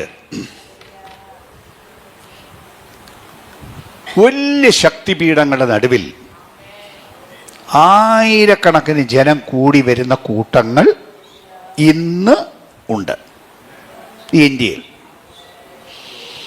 കൊച്ചു കൊച്ചു കൂട്ടമല്ല, ആയിരക്കണക്കിന് ആളുകൾ കൂടുന്ന കൂട്ടങ്ങൾ. എവിടെ? വലിയ ശക്തി കേന്ദ്രത്തിൽ. അവിടെ പോയാൽ പുണ്യം കിട്ടും എന്ന് ജനം വിശ്വസിച്ച് ജീവിക്കുന്ന മണ്ഡലത്തിൽ, സ്ഥലത്ത്. കുറേ വർഷങ്ങൾക്ക് മുമ്പ് ഞാൻ ഒരു ആരാധനയ്ക്ക് പോയി ഒരിടത്ത്. ആ പോയത് രാജ്യത്ത് മോക്ഷം കിട്ടുന്ന ഒരു സ്ഥലത്താണ്. അവിടെ ഒരു യോഗത്തിന് ഒരു കൂട്ടത്തിൽ ഞാൻ ഒരു ചെറിയ ഒരു കോഴ്സ് പഠിപ്പിക്കാൻ വേണ്ടി പോയതാണ്, കുറച്ച് പേര്. പക്ഷെ അവിടുത്തെ സഭായോഗത്തിന് ഞാൻ ഒന്ന് സംബന്ധിച്ചു. ഞാനല്ല പ്രസംഗിക്കുന്നത്, അവിടെ വേറെ ആളുണ്ട്. ഒരു 35,000 പേര് ആരാധനയ്ക്ക് കൂടി വന്നിരിക്കുന്നു. മേക്കൂരയില്ല, ചുമ്മാ ഒരു സ്റ്റേഡിയം, ഓപ്പൺ സ്റ്റേഡിയം, 35,000 പേര്. എവിടെ? പുണ്യകേന്ദ്രത്തിൽ, മോക്ഷം കിട്ടുന്നിടത്ത്. ദൈവത്തിൻ്റെ പ്രവൃത്തി അവിടെ നടക്കുന്നു. ഞങ്ങൾ ചെന്ന ദിവസം വൈകിട്ട് ഞങ്ങൾ ഇരുന്നപ്പോൾ അവിടുത്തെ പാസ്റ്ററുടെ കൂടെ സ്വല്പം നേരം ഇരുന്നു. പാസ്റ്റർ ഒരു സാധാരണ മനുഷ്യനല്ല, ഒരു വൈസ് ചാൻസലറാണ്, യൂണിവേഴ്സിറ്റിയുടെ വൈസ് ചാൻസലറാണ്. അപ്പം അദ്ദേഹത്തിൻ്റെ കൂടെ ഇരുന്നപ്പോൾ സ്തോത്രകാഴ്ച പാത്രത്തിൽ നിന്ന് കിട്ടിയ ഒരു കുറിപ്പെടുത്ത് അദ്ദേഹം വായിച്ചു. കുറിപ്പ് ഇങ്ങനെയാണ്, ഒരു സ്ത്രീ എഴുതിയിരിക്കുന്നൊരു കുറിപ്പാണ്. അവൾക്ക് കുടുംബ പ്രശ്നം, അവളുടെ ഭർത്താവിൻ്റെ ജീവിതം വഴിപിഴച്ചു. വിശ്വാസിയല്ല, അയാൾ വേറെ ഒരു സാധാരണ മനുഷ്യൻ. അവരൊരു വീട്ടിൽ താമസിക്കുന്നു, പക്ഷെ അവർ തമ്മിൽ ഒരു ബന്ധമില്ല. അവൾ വെക്കുന്ന ആഹാരം അയാൾ കഴിക്കില്ല, സംസാരിക്കില്ല, ഒരു മുറി കിടക്കില്ല, രണ്ടും രണ്ടായിട്ട് ജീവിക്കുന്നു. അവളുടെ അമ്മ വിളിച്ചു പറഞ്ഞു, അമ്മ ഇവൾ താമസിക്കുന്നതും തമ്മിൽ ഒരു രാത്രി യാത്ര ചെയ്യണം ട്രെയിനിൽ. വിളിച്ചു പറഞ്ഞു, നീ ഇവിടെ വന്നാൽ ഇവിടെ ഒരു പ്രാർത്ഥനാക്കൂട്ടമുണ്ട്, നിന്റെ പ്രശ്നത്തിന് പരിഹാരം ഉണ്ടാവും. അങ്ങനെ ഈ സ്ത്രീ ട്രെയിൻ എടുത്ത് ആ നാട്ടിൽ പോയി. അവിടെ യോഗത്തിന് പോയി. യോഗത്തിന് കാണുന്ന കാര്യങ്ങളെല്ലാം പക്ഷേ നിങ്ങൾ സമ്മതിക്കില്ലായിരിക്കാം. എനിവേ, അവിടെ സംഭവിക്കുന്ന കാര്യം, യോഗത്തിന് വരുന്ന ഈ വലിയ ജനത്തിനെല്ലാം വേണ്ടി പ്രാർത്ഥിക്കാൻ പാസ്റ്റർക്ക് പറ്റില്ല. 35,000 പേര് വരുന്നു, എങ്ങനെ പ്രാർത്ഥിക്കാൻ പറ്റും? അതുകൊണ്ട് അവരിയ്ക്കുന്നിടത്ത് തന്നെ ഇരുന്നോണം. പാസ്റ്റർ ഇവിടെ നിന്നുകൊണ്ട് പ്രാർത്ഥിക്കും. അദ്ദേഹം ചെയ്യുന്ന വിധം, രോഗശാന്തി വേണമെങ്കിൽ അപ്പോൾ വിശ്വസിച്ചോണം, അല്ല വേറെ വല്ലവർക്കും വേണ്ടി രോഗശാന്തിയോ കാര്യം വേണമെങ്കിൽ നിങ്ങളൊരു കർച്ചീഫ് കൊണ്ടുവരണം. ആ കർച്ചീഫ് അന്നേരം പൊക്കി പിടിച്ചോണം. പാസ്റ്റർ തൊടുകയൊന്നുമില്ല, പൊക്കി പിടിച്ചോണം, പ്രാർത്ഥിക്കും. ഈ കർച്ചീഫ് കൊണ്ടിട്ടാൽ രോഗിക്ക് സുഖം ഉണ്ടാവും. അവിടുത്തെ വിശ്വാസമാണ്, അവിടെ നടക്കുന്ന കാര്യമാണ്. നിങ്ങൾക്ക് ചോദ്യം ഉണ്ടായിരിക്കാം. ചോദ്യം ഉണ്ടെങ്കിൽ ഞാൻ മറുപടി പറയുന്നു. അപ്പോസ്തലനായ പൗലോസിൻ്റെ ശരീരത്തിൽ നിന്ന് കർച്ചീഫ് കൊണ്ടിട്ടാൽ രോഗി സുഖമാവുമായിരുന്നോ? ആയിരുന്നോ? 1-ാം നൂറ്റാണ്ടിൽ സംഭവിച്ചോ? പൗലോസിൻ്റെ ശരീരത്തിൽ നിന്ന് റൂമാൽ കൊണ്ടിട്ടാൽ അന്ന് രോഗി സുഖമാവുമായിരുന്നു 1-ാം നൂറ്റാണ്ടിൽ. അങ്ങനെയാണെങ്കിൽ വസ്ത്രത്തിൽ കൂടി ദൈവശക്തി പോവില്ലേ? യേശുവിൻ്റെ വസ്ത്രത്തിൽ കൂടെ ദൈവശക്തി പോയില്ലേ? വാക്കിലൂടെ ദൈവശക്തി പോയില്ലേ? ഇന്നതില്ലെന്നോ? ഇന്നത്തെ പെന്തിക്കോസുകാരില്ലെന്ന് പറയും. ഇന്നത്തെ പെന്തിക്കോസ് കൂടിയ പെന്തിക്കോസാന്ന് നിങ്ങൾ പറയുകയും ആദിമ നൂറ്റാണ്ടിൽ സംഭവിച്ച സംഭവങ്ങളൊന്നും ഇല്ലെന്ന് പറയുകയും ചെയ്യുന്ന പെന്തിക്കോസാണോ ശരി? അതോ ആദിമ നൂറ്റാണ്ടിൽ സംഭവിച്ചത് സംഭവിക്കും എന്ന് പറയുന്നതാണോ ശരി? ഏതായാലും ഈ സ്ത്രീ കർച്ചീഫ് പൊക്കി പിടിച്ചു പ്രാർത്ഥിച്ചു. കർച്ചീഫ് മടക്കി വീട്ടിൽ പോയി. പിറ്റേ ദിവസം രാവിലെ ഭർത്താവ് ജോലിക്ക് പോവുകയാണ്. പോകാൻ നേരം ഈ കർച്ചീഫ് എടുത്ത് കൊടുത്തിട്ട് പറഞ്ഞ്, ദയവായിട്ട് ഇതും കൂടെ കൊണ്ടുപോകണമെന്ന്. അവിടെ കയ്യിൽ നിന്ന് ഒരു സാധനവും വാങ്ങിക്കത്തില്ല, ഒരു ബന്ധമില്ല. എതിര് പറയാതെ ഈ കർച്ചീഫ് വാങ്ങിച്ച് പോക്കറ്റിൽ ഇട്ടുകൊണ്ട് പോയി. സന്ധ്യയായപ്പോൾ തിരിച്ച് ജോലി കഴിഞ്ഞ് വന്നിട്ട് പറയാണ്, ഇവളോട് മിണ്ടാറില്ല, ഇവളുമായിട്ട് ഒരു ബന്ധമില്ല. അന്ന് വന്നിട്ട് പറയുകയാണ്, ഇന്ന് ഒരു പാർട്ടി ഉണ്ടായിരുന്നു ജോലി സംബന്ധമായി, നീ ഇല്ലാഞ്ഞോണ്ട് എനിക്കൊരു സ്വസ്ഥതയില്ലായിരുന്നെന്ന്. കാലങ്ങൾ തമ്മിൽ മിണ്ടാത്തവൻ ഒരു ദിവസം ഈ കർച്ചീഫ് പോക്കറ്റിൽ കിടന്നതേ ഉള്ളൂ. സന്ധ്യയായപ്പോൾ വന്ന് പറയുകയാണ്, നീ ഇല്ലാഞ്ഞോണ്ട് എനിക്ക് സ്വസ്ഥതയില്ലെന്ന്. ഒരാഴ്ച കർച്ചീഫ് ഇടയിലിരുന്നു. വെള്ളിയാഴ്ച ഇവൾ പറഞ്ഞു, എൻ്റെ കൂടെ അവിടം വരെ ഒന്ന് വരണം. ഇവിടെ കൂടെ എങ്ങും പോകാത്തവൻ എതിര് പറയാതെ പിറ്റേ ദിവസം രാത്രി ട്രെയിനിൽ പോകാൻ സമ്മതിച്ചു. ട്രെയിനിൽ കയറി ഞായറാഴ്ച രാവിലെ ഈ സ്ഥലത്ത് ചെന്നിറങ്ങി.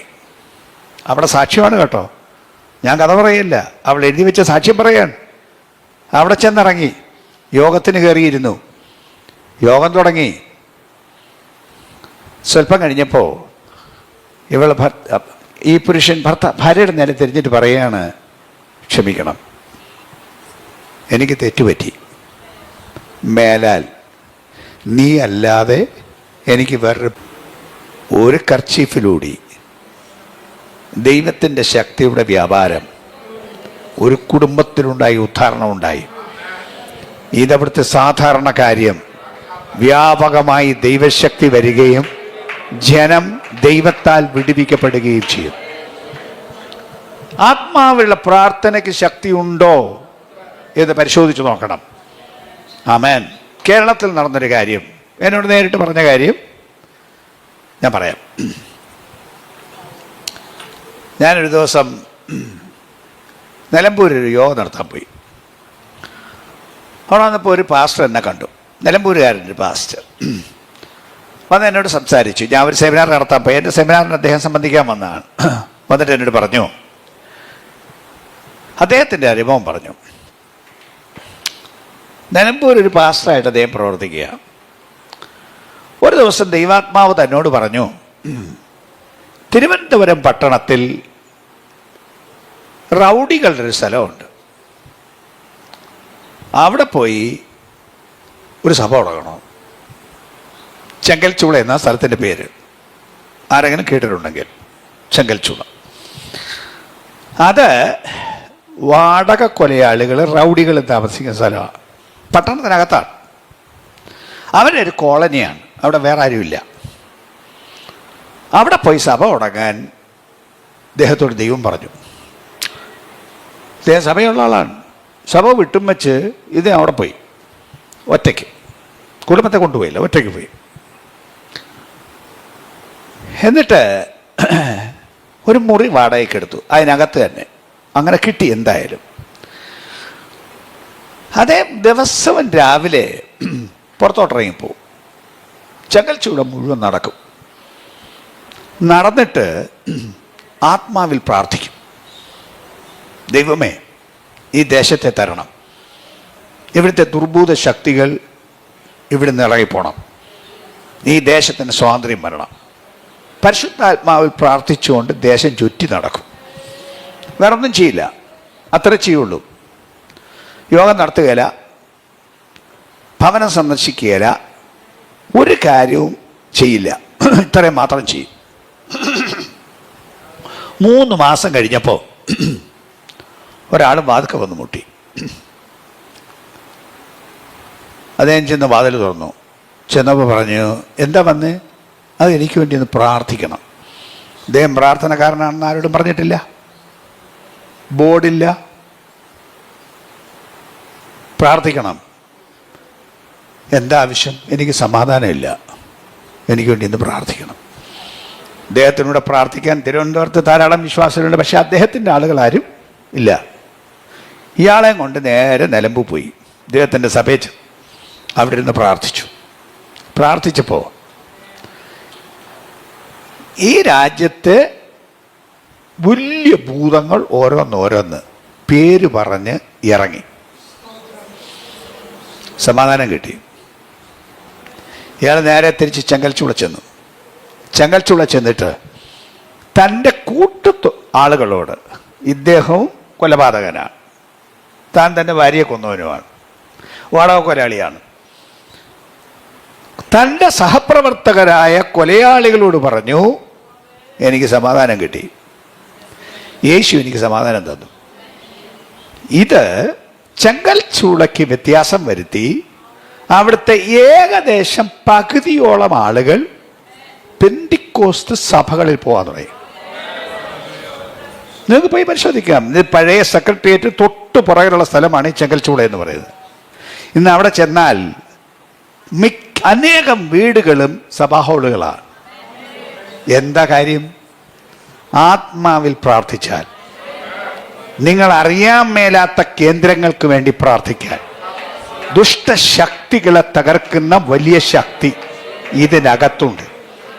ഒതുങ്ങിയിരിക്കുന്ന ദേശങ്ങൾ, സഭകൾ, ആത്മാക്കൾ രക്ഷിക്കപ്പെടാതെ കാലങ്ങൾ ചെയ്തിട്ടും എത്ര പ്രസംഗിച്ചിട്ടും കാര്യം നടന്നില്ലെങ്കിൽ, ഞാൻ ഇന്ന് പകൽ വിളിച്ചു പറയാനുള്ള സന്ദേശം, ഈ ശുഷ്കമായ സഭകളല്ല ദൈവത്തിന് വേണ്ടിയത്, ആള് വരാത്ത ദേശങ്ങളല്ല ദൈവത്തിന് വേണ്ടിയത്.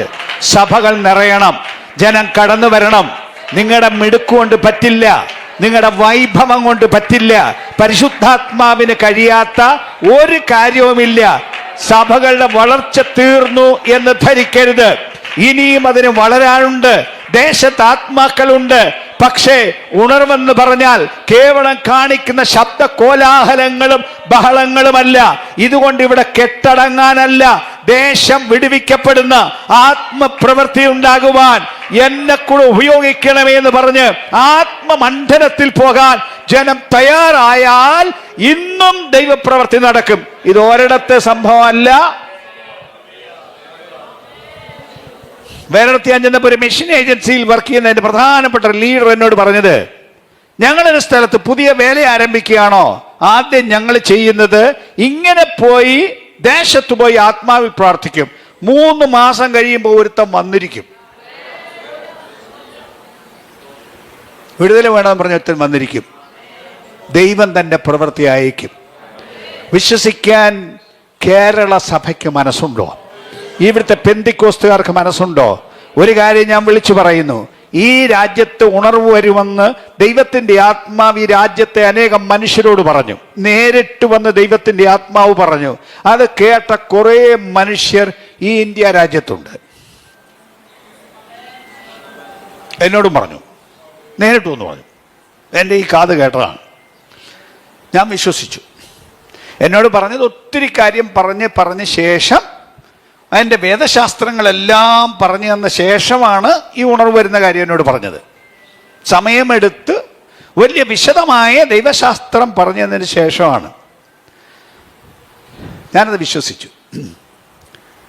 പക്ഷെ അതിവിടെ പറഞ്ഞാൽ പറയും, ഉണർവ് വരുന്നെന്ന് പറയാൻ നിന്നോടാര് പറഞ്ഞു? ഇവിടെ എന്ത് ഉണർവ് വരാൻ? ഞങ്ങൾ കണ്ടിട്ടില്ലാത്ത ഉണർവോ? ഇതാണ് ഇവിടുത്തെ ധാരണ. ഇത് വിശ്വസിക്കാൻ ഇവിടുത്തെ യാഥാസ്ഥിതിക പെന്തിക്കോസ്തുകാർ തയ്യാറായോ? ഇവിടുത്തെ എത്ര സഭയ്ക്കാണ് യാഥാസ്ഥിതിക പെന്തിക്കോസ്തുകാർക്ക് വളർച്ചയുണ്ടായത്? ഞാൻ ചോദിക്കുന്നു, എത്ര അസംബ്ലീസ് കോഡുകാർക്കാണ് വളർച്ചയുണ്ടായത്? എത്ര IPC സഭയ്ക്കാണ് വളർച്ചയുണ്ടായത്? എത്ര ചേർച്ച് ബോർഡിൻ്റെ സഭയ്ക്കാണ് അങ്ങനെ വലിയ വളർച്ചയുണ്ടായത്? പണ്ടുണ്ടതിൻ്റെ അത്ര ആളല്ലേ നമുക്കുള്ളൂ. അങ്ങേയറ്റം പോയാൽ 150 അല്ലേ 200. ഇതിൽ കൂടുതലൊരു സഭ ഉണ്ടോ നമുക്ക്? ഉണ്ടോ? എന്നാൽ ഈ കേരളത്തിലെ പട്ടണത്തിൽ നിങ്ങളൊരു പക്ഷേ അംഗീകരിക്കില്ലായിരിക്കാം, 1000, 2000, 3000, 5000, 10000 ആൾ കൂടുന്ന സഭ, ആത്മാവിൽ പ്രാർത്ഥിക്കുന്ന സഭ ഉണ്ടെന്നുള്ള സമ്മതിക്കുമോ?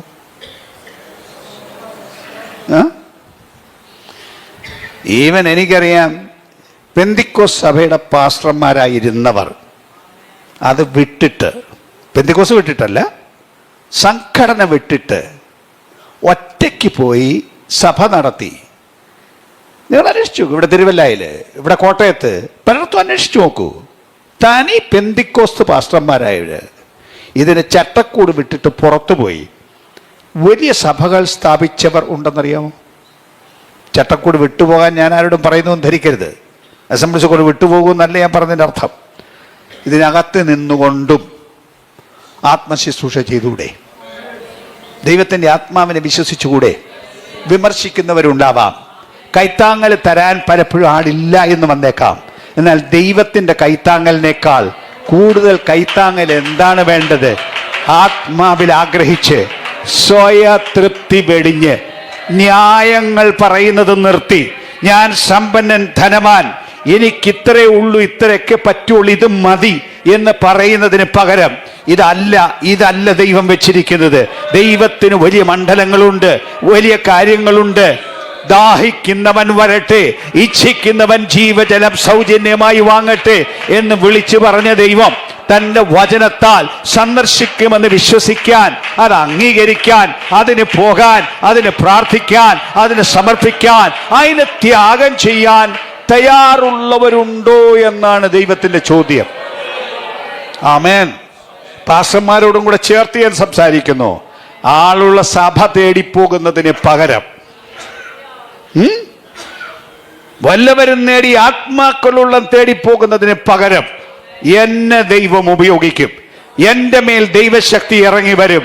ഈ നാട്ടിൽ ദൈവത്തിനൊരു പ്രവൃത്തിയുണ്ട്, അത് എന്നിൽ കൂടെ ചെയ്യുമെന്ന് വിശ്വസിച്ച് പിടിച്ചു നിൽക്കാൻ ദുഷ്ടശക്തിയെ കീഴടക്കാൻ ആത്മമണ്ഡലം ഉപയോഗിച്ച് ഇതിന്റെ കേടുകൾ പൊട്ടിച്ചു കളയാൻ ശക്തിയുള്ളവരായി ആത്മാവിൽ എഴുന്നേൽക്കാൻ ശുശ്രൂഷകന്മാരും ജനവും തയ്യാറുണ്ടോ? ഈ കേരളം നിശ്ചയമായും ഒരു ഉണർവിനെ കാണും. അസംബ്ലീസ് ഓഫ് ഗോഡ് സമൂഹം ഒരു ഉണർവിനെ കാണണം. അല്ലാതെ ഈ ഉണങ്ങിയ മണ്ഡലത്തിൽ ഇരിക്കാനല്ല ദൈവം നമ്മെ വിളിച്ചതെന്ന് ശുശ്രൂഷകരറിയണം, ജനമറിയണം. പക്ഷെ സ്വയതൃപ്തി നിർത്താതെ പരിഹാരമില്ല. യേശു പറഞ്ഞില്ലേ, ഞാൻ സുഖമുള്ളവർക്ക് വേണ്ടി വന്നതല്ല, ഞാൻ രോഗിക്ക് വേണ്ടി വന്നതാണ്. രോഗിക്കാണ് വൈദ്യനെ കൊണ്ട് ആവശ്യം എന്ന് പറഞ്ഞാൽ യേശു പറഞ്ഞതിൻ്റെ അർത്ഥം യഹൂദന്മാരെ ഉദ്ദേശിച്ചാണ് പറഞ്ഞത്. അവരെല്ലാം സുഖമുള്ളവരാണ്, അവർക്കൊരു കുഴപ്പമില്ല എന്നാണോ യേശു പറഞ്ഞതിൻ്റെ അർത്ഥം? അല്ല, അവർക്കെല്ലാം സോക്കേടുണ്ട്. പക്ഷെ സോക്കേടുണ്ടെന്ന് അവർ സമ്മതിക്കത്തില്ല. സോക്കേടുണ്ടെന്ന് സമ്മതിക്കാതെ ആ ആളിനെ ചികിത്സിക്കാൻ പറ്റില്ല. ഡോക്ടർ എന്താണ് മനുഷ്യനെ പിടിച്ചു നിർത്തി, നില്ലടാ അവിടെ, നിന്നെ ചികിത്സിക്കാൻ പോവാണ് എന്നും പറഞ്ഞൊരു ഡോക്ടർ ചികിത്സിക്കുമോ? ഇല്ലല്ലോ. ചികിത്സ വേണം എന്നും പറഞ്ഞ് പോയെങ്കിൽ മാത്രമേ അയാളെ ചികിത്സിക്കാൻ പറ്റുള്ളൂ.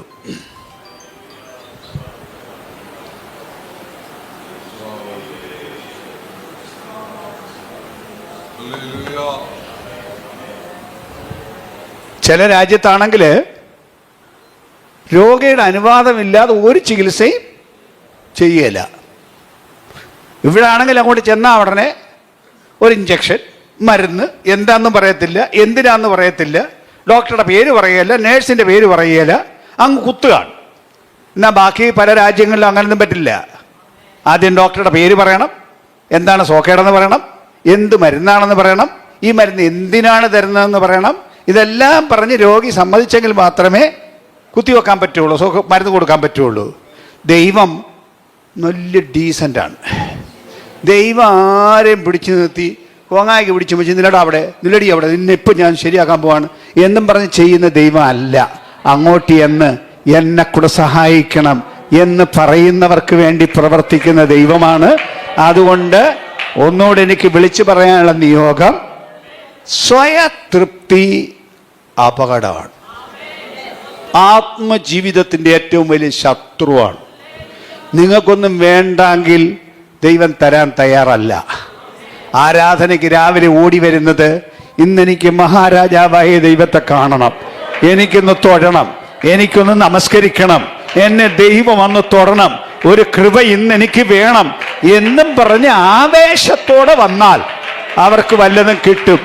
അവർക്കേ കിട്ടുള്ളൂ. അല്ലാതെ വന്ന് ദൈവം പോലും സല്യൂട്ട് ചെയ്യണമെന്ന മട്ടിൽ ഇരിക്കുന്ന കുറേ ആളുകൾ പള്ളിയിലുണ്ട്. ഒരു വലിയ ആളുകളാണ്. അതുകൊണ്ട് ദൈവം അവരെ സല്യൂട്ട് ചെയ്യണം. അവർക്ക് എന്ത് കിട്ടാൻ? ഞാൻ ഒന്നുകൂടെ ചോദിക്കട്ടെ, ആരാധനയ്ക്ക് വന്നിട്ട് എന്തോ കിട്ടി? ദൈവത്തെ ഒന്ന് തൊട്ടോ? ദൈവം നിങ്ങളെ ഒന്ന് തൊട്ടോ? ആ ശരീരത്തിലൊന്ന് അറിഞ്ഞോ? ജീവിത മണ്ഡലത്തിലൊന്ന് അറിഞ്ഞോ? ദീപനിതലകസ്യ അങ്ങ് ദൂരെ ഇരിക്കുന്ന കുഞ്ഞിൻ്റെ മേൽ ദൈവശക്തിയുടെ ഒരു പകർച്ച പോയോ? തകർന്നു കിടന്ന മതിൽക്കെട്ട് ഇടിഞ്ഞു കിടന്നില്ലേ? അതിനെ ഒന്ന് പണിയാൻ പറ്റിയോ? അതോ പകരം അവിടെ ചെന്നപ്പോൾ ഉള്ളതും കൂടെ പൊളിഞ്ഞു കിടക്കുന്നോ? എന്താണ് ദൈവസഭയിൽ സംഭവിക്കുന്നത്? എന്താണ് ആരാധനയിൽ സംഭവിക്കുന്നത്? ആരാധന ഒരു പ്രയോജനമില്ലാത്തതെന്നോ? ആരാധന കുറെ പാട്ടും ബഹളമെന്നോ? ഇതെന്നോ ആരാധനയെക്കുറിച്ച് ധരിച്ചു വെച്ചിരിക്കുന്നത്? അല്ല, അതിനെക്കുറിച്ച് കൂടി ഞാൻ ഒന്ന് വചനത്തിലൂടെ ഒന്ന് പറഞ്ഞോട്ടെ. നമ്മുടെ ആരാധന വലിയ തൃപ്തിയാണ്, നമുക്ക് എല്ലാം ശരിയാണെന്നാണ് നമ്മുടെ ധാരണ. എന്നാൽ വചനം പറയുന്നതൊന്ന് നോക്കാവോ? എന്താണ് വചനം പറയുന്ന ആരാധനയെന്ന്? ദൈവം പറഞ്ഞ ഒരു പഴയ നിയമത്തിലെ വാക്യം ഞാൻ പറയാം. പുറപ്പാട് പുസ്തകം 25-ാം അധ്യായം അതിൻ്റെ 8ഉം 9ഉം വാക്യം കേട്ടിട്ടുണ്ടോ? പുറപ്പാട് പുസ്തകം 25-ാം അധ്യായം 8ഉം 9ഉം വാക്യം.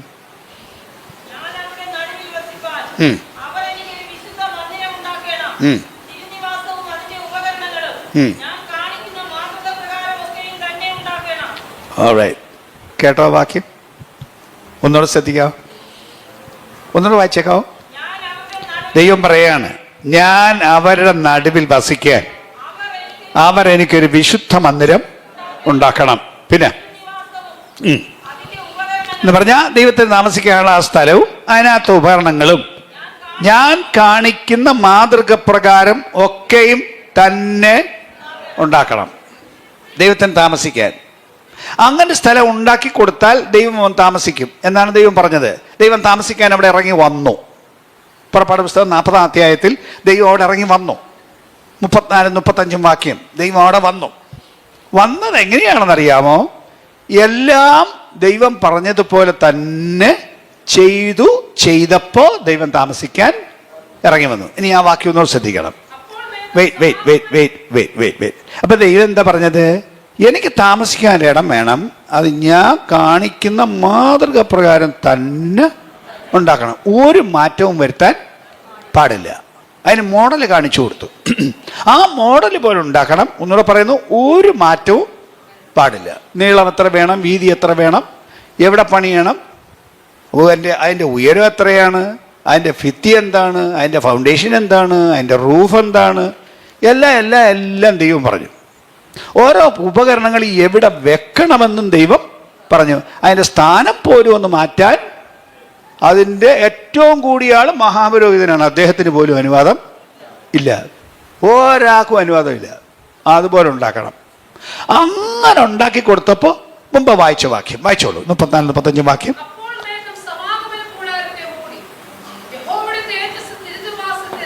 അപ്പോൾ എപ്പോ? അതിന് മുമ്പിലത്തെ വാക്യം ഇങ്ങനെ മോശ പ്രവൃത്തി സമാപിച്ചു. 33-ാം വാക്യം. ഇങ്ങനെ മോശ പ്രവൃത്തി സമാപിച്ചു. എല്ലാം ദൈവം പറഞ്ഞ പോലെ ചെയ്തു തീർത്തപ്പോൾ ദൈവം അവിടെ ഇറങ്ങി വന്നു. അക്ഷരാർത്ഥത്തിൽ ദൈവ സാന്നിധ്യം ഇറങ്ങി വന്നു. കാണത്തക്കവണ്ണം, അനുഭവിക്കത്തക്കവണ്ണം. അനുഭവിക്കത്തക്കവണ്ണം പറഞ്ഞാൽ അടുത്ത വാക്യം. ഇങ്ങനെ ദൈവം ഇറങ്ങി വന്നപ്പോ മോശയ്ക്ക് അതിനകത്ത് നിൽക്കാൻ കഴിഞ്ഞില്ല എന്നല്ലേ എഴുതിയിരിക്കുന്നത്.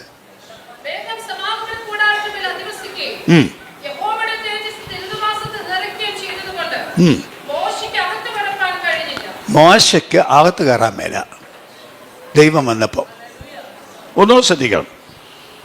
ഈ മോശ ദൈവം ഇരുന്ന മലയുടെ മണ്ടയ്ക്ക് 40 ദിവസം പോയിരുന്ന ആളാ. ദൈവത്തിൻ്റെ കൂടെ നേരിട്ട് ദൈവത്തെ കണ്ടിട്ട് പോയിരുന്ന ആളാ. 40 ദിവസം ഭക്ഷണം കഴിച്ചിട്ടില്ല, വെള്ളം കുടിച്ചിട്ടില്ല. രണ്ടാമതൊരു 40 പ്രാവശ്യവും ദിവസവും പോയിരുന്ന ആളാണ്.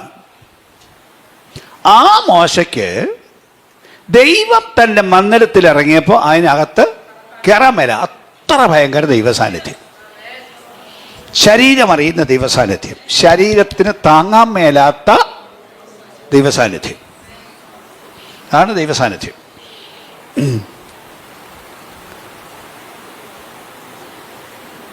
അവിടെ ബാക്കി പിന്നെ പറയാം. അതിൻ്റെ കൂടെ അപ്പൊ ഇത് ദൈവം കാണിക്കുന്ന മാതൃക പ്രകാരം ഉണ്ടാക്കണം. ദൈവം കാണിക്കുന്ന മാതൃക എന്താണ്? എബ്രായ ലേഖനം 8-ാം അധ്യായം 5-ാം വാക്യം. എബ്രായ ലേഖനം 8-ാം അധ്യായം 5-ാം വാക്യം.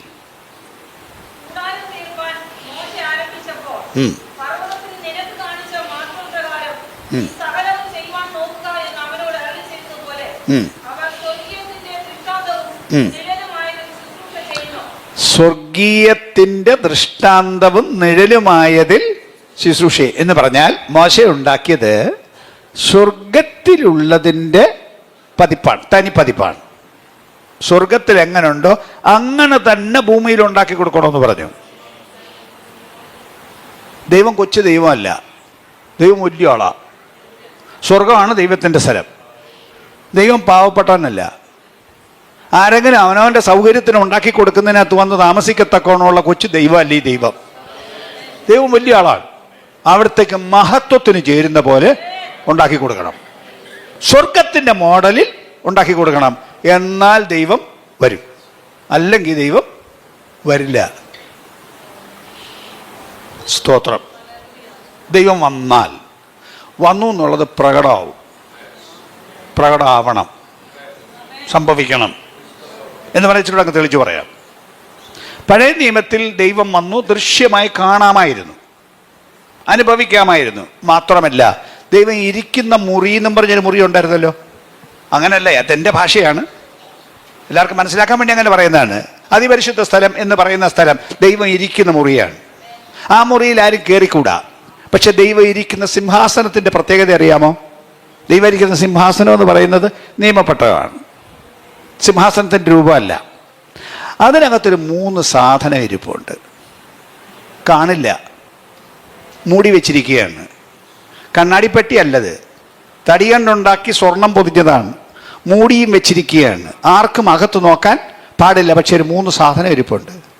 എന്താണ് 3 സാധനം? മന്നയിട്ട് വെച്ച പൊൻപാത്രം, ആഹരോന്റെ തളർത്ത വടി, നിയമത്തിൻ്റെ കൽപ്പലകൾ. എന്തിനാണ് ഇതവിടെ വെച്ചിരിക്കുന്നതെന്നോ? ഒരു കാര്യം പറയാൻ വേണ്ടിയാണ്. എന്താ മന്നയിട്ട് വെച്ച പൊൻപാത്രം വെച്ചിരിക്കുന്നതിൻ്റെ അർത്ഥം? ദൈവം തൻ്റെ ജനത്തെ നടത്തും. ഏത് സാഹചര്യത്തിലും ദൈവം തൻ്റെ ജനത്തെ നടത്തും. അതിൻ്റെ ഉറപ്പാണത്, അതിൻ്റെ ഓർമ്മയാണത്. എന്ന് പറഞ്ഞാൽ എന്താ അർത്ഥം? ആരാധിക്കാൻ വന്നവനോട് ദൈവത്തിന് പറയാനുള്ളത്, നിനക്കുള്ള പരിഹാരം എൻ്റെ പക്കലുണ്ട്, ഉണ്ട്. അത് കിട്ടിയിട്ട് പോകണം, അത് പ്രാപിച്ചിട്ട് പോകണം. പാടി പ്രാർത്ഥിക്കാൻ വരുന്ന സ്ഥലമല്ലിത്. പാട്ടും പ്രാർത്ഥനയും കഴിഞ്ഞാൽ അതിൻ്റെ കൂട്ടത്തിലൊരു സംഭവം നടക്കണം. ദൈവം വന്ന് ദൈവം തൊടണം, ദൈവത്തിൻ്റെ പ്രവൃത്തി ഉണ്ടാവണം. ശരീരത്തിലെങ്കിൽ ശരീരത്തിൽ ആ തൊടൽ അനുഭവിക്കണം. രോഗശാന്തി ഇതിനകത്ത് വരണം. തകർച്ചകളുടെ നടുവിലാണെങ്കിൽ തകർക്കുന്ന ദുഷ്ട പിശാചിൻ്റെ കൈപിടിച്ച് ഞെരിക്കാൻ അധികാരമുള്ളൊരു കരം,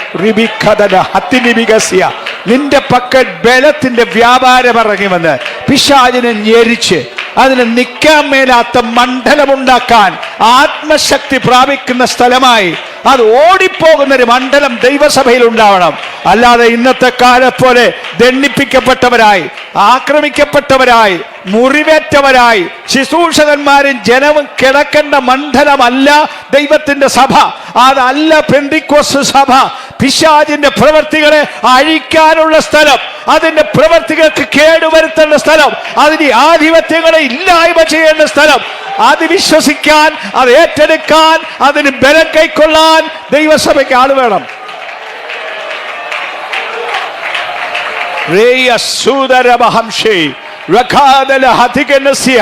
പിശാചിനെ പേടിച്ചോടി മറയുന്നവർ, ഒളിച്ചിരിക്കുന്നവർ, പിശാചിനെ കേടുവരുത്തണ്ട, അങ്ങോട്ട് പോകണ്ട, ചെന്നാൽ ആക്രമിക്കുമെന്ന് പറയുന്ന ശുശ്രൂഷക വൃന്ദമേ, ജനമേ, തിരിച്ചറിയൂ. വാഴ്ചകളെയും അധികാരങ്ങളെയും ആയുധവർഗം വെപ്പിച്ച് ക്രൂശിലവരുടെ മേൽ ജയോത്സവം കൊണ്ടാടിയവൻ ഇന്ന് ജയം തരാൻ വന്നിരിക്കേ.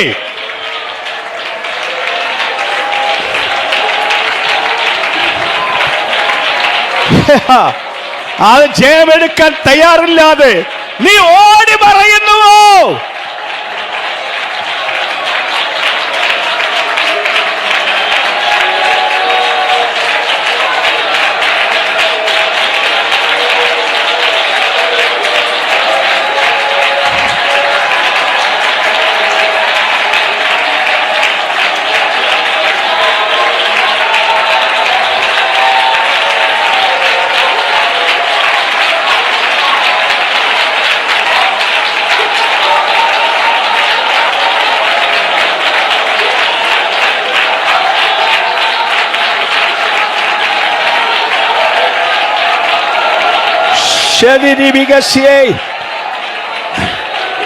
ഇന്ന് പകൽ ഞാൻ ആത്മാവിൽ വിളിച്ചു പറയുന്നു, പലതിൻ്റെയും കാലിൽ പാമ്പ് കടിച്ചതുപോലെ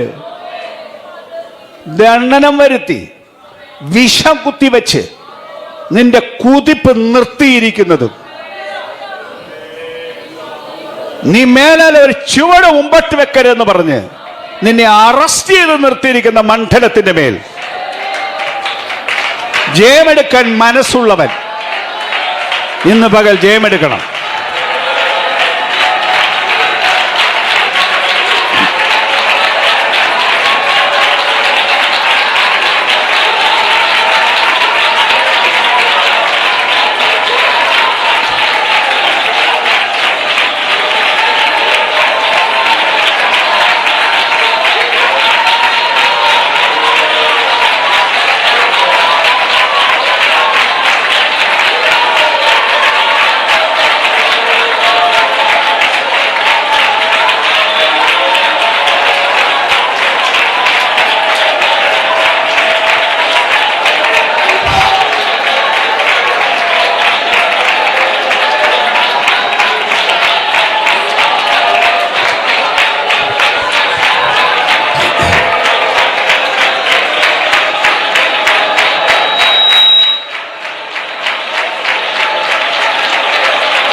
ജീസസ്.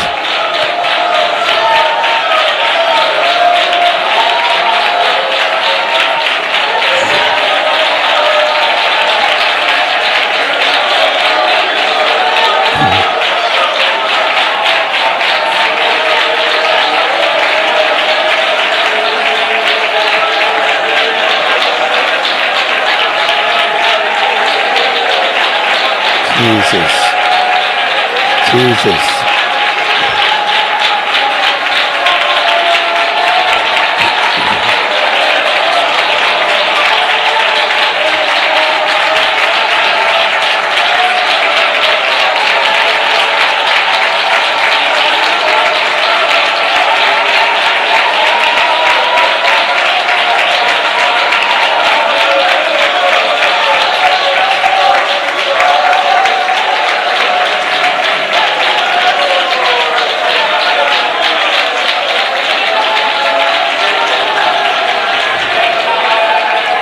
ഹല്ലേലൂയ.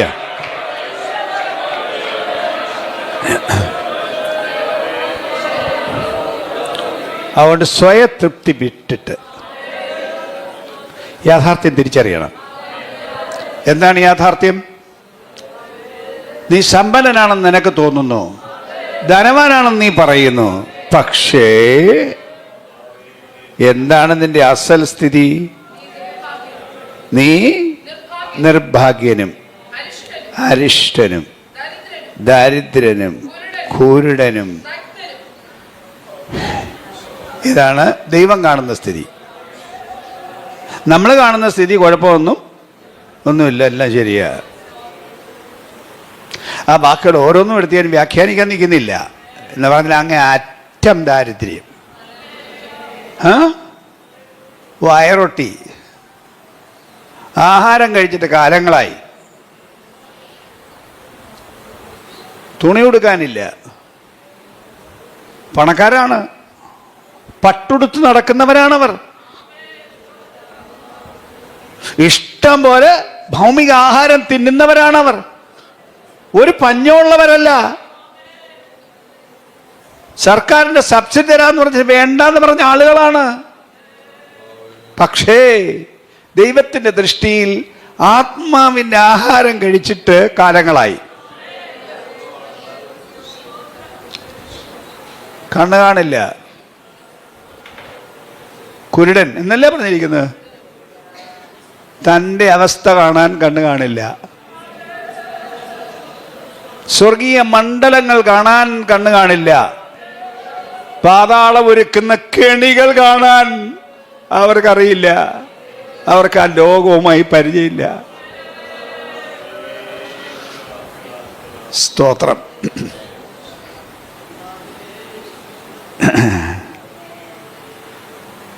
സ്ഥിതി ഒന്നുകൂടെ പറയാം. 15-ാം വാക്യം,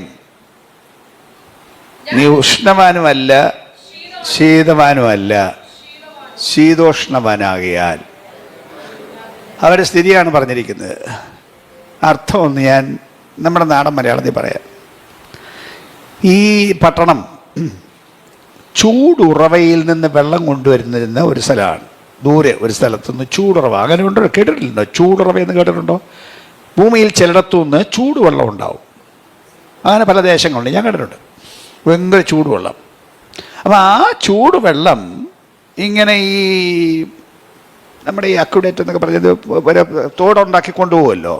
അങ്ങനെ തോടുണ്ടാക്കി കൊണ്ടുവന്ന് ഇവിടെ എത്തുമ്പോഴത്തേക്ക് ചൂടുമല്ല തണുപ്പുമല്ല, അങ്ങനെ സ്ഥിതി എത്തും. ആ നാടിൻ്റെ സ്വഭാവമാണ്. നാടങ്ങനെ. ഇപ്പം ഇവരുടെ സ്ഥിതി എന്താണ്? വേഗം അങ്ങ് പറയാം. അർത്ഥം ഇതാണ്: അടുപ്പത്ത് കലം വെച്ച് വെള്ളം ഒഴിച്ച് തീ കൊളുത്തി, ഒരു ചൂട് പിടിച്ചപ്പോൾ തീ കെടുത്തി. വെള്ളം ഇപ്പം തണുത്ത വെള്ളമല്ല, തിളച്ച വെള്ളവും അല്ല. ഇവർ തീ കെടുത്തി കളഞ്ഞു. ആ വർഗമാണിത്. ഇത് തിളയ്ക്കാൻ സമ്മതിക്കില്ല. അവർ ഇടയ്ക്ക് നിർത്തി വെച്ചിരിക്കുക. ആത്മീയം ഞങ്ങൾക്കറിയില്ലേ? ആത്മീയം ഞങ്ങൾ കണ്ടതല്ലേ. ഞങ്ങൾ അനുഭവിച്ചതല്ലേ. ഇതാണ് ഇവരുടെ ഭാഷ്യം. നിങ്ങൾ കണ്ടതേ ഉള്ളൂ ആത്മീയം? നിങ്ങൾ ദൈവത്തെ മൊത്തം കണ്ടോ? നിങ്ങൾ പരിശുദ്ധാത്മാവിനെ മൊത്തം അറിഞ്ഞോ? നിങ്ങൾ പറയുന്ന അന്യഭാഷയേ ഉള്ളൂ ആത്മാവിൽ നിന്ന് ആര് പറഞ്ഞു? അന്യഭാഷ ഉണ്ടെന്ന് ഞാൻ സമ്മതിക്കുന്നു, പക്ഷെ അവിടെ നിർത്തുന്നതാണോ ആത്മാവ്? അല്ലല്ലോ. ആത്മാവിന് മണ്ഡലങ്ങളില്ലേ? ആത്മാവിന് വെളിപ്പാടുകളില്ലേ? ആത്മാവിന് ദർശനങ്ങളില്ലേ? ആത്മാവ് പാതാളത്തെ തകർക്കുന്നതല്ലേ?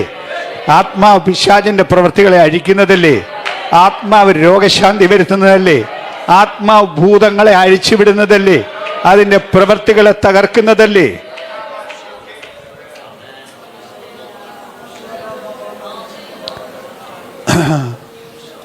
സഭാമണ്ഡലം പറയണോ?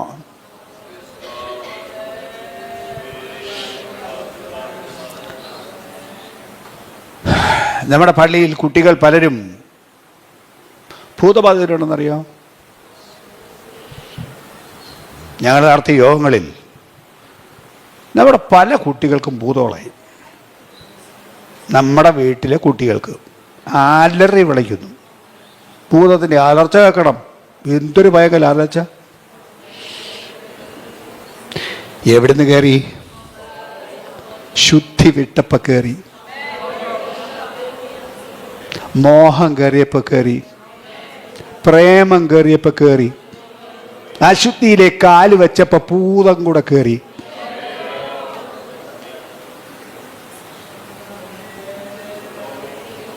ആത്മഹത്യ ശ്രമം നടത്തി എത്ര എണ്ണം ഉണ്ടെന്നറിയോ? അപ്പൻ അറിഞ്ഞില്ല, അമ്മ അറിഞ്ഞില്ല. ഇത് വല്ലതും അറിയുന്നോ? ചിനിതി ഖെറൂഷ്യ, പിശാച് കയറി വീട്ടിൽ കയറി തൻ്റെ ആധിപത്യം സ്ഥാപിച്ചിട്ട് സിംഹാസനങ്ങളിട്ടിട്ട് ഇതൊന്നും തിരിച്ചറിയാതെ വ്യക്തികളും സഭകളും പോകുമ്പോൾ ഇതിനെ പിടിച്ചു കെട്ടാൻ ആള് വേണ്ടേ? ഇതിന് ശുശ്രൂഷക്കാർ വേണ്ടേ? ഇതിന് പുരുഷന്മാരും സ്ത്രീകളും വേണ്ടേ? ആത്മശക്തിയുള്ള നിങ്ങൾ ചിലര് രംഗത്ത് വന്നിട്ട് പിശാചേ നില്ലവിടെ, നിന്റെ പ്രവൃത്തികളും എടുത്തുകൊണ്ട് ചരക്കുമെടുത്തോണ്ട് പൊയ്ക്കോണം എന്ന് വിളിച്ചു പറയാൻ ജനം വരേണ്ടതിന് പകരം നിസ്സഹായരായി നോക്കി നിൽക്കുന്ന മണ്ഡലം അവസാനിപ്പിച്ച്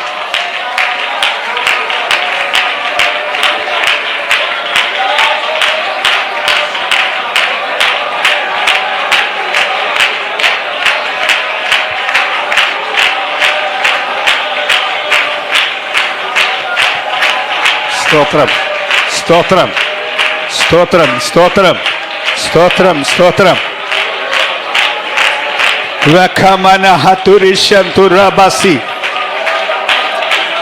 ആ കത്തിയ തീ കൂടുതൽ കത്തിക്കാൻ ശ്രമിക്കൂ. തീയുള്ള വേറൊരാടെ കൂടെ ചേര്.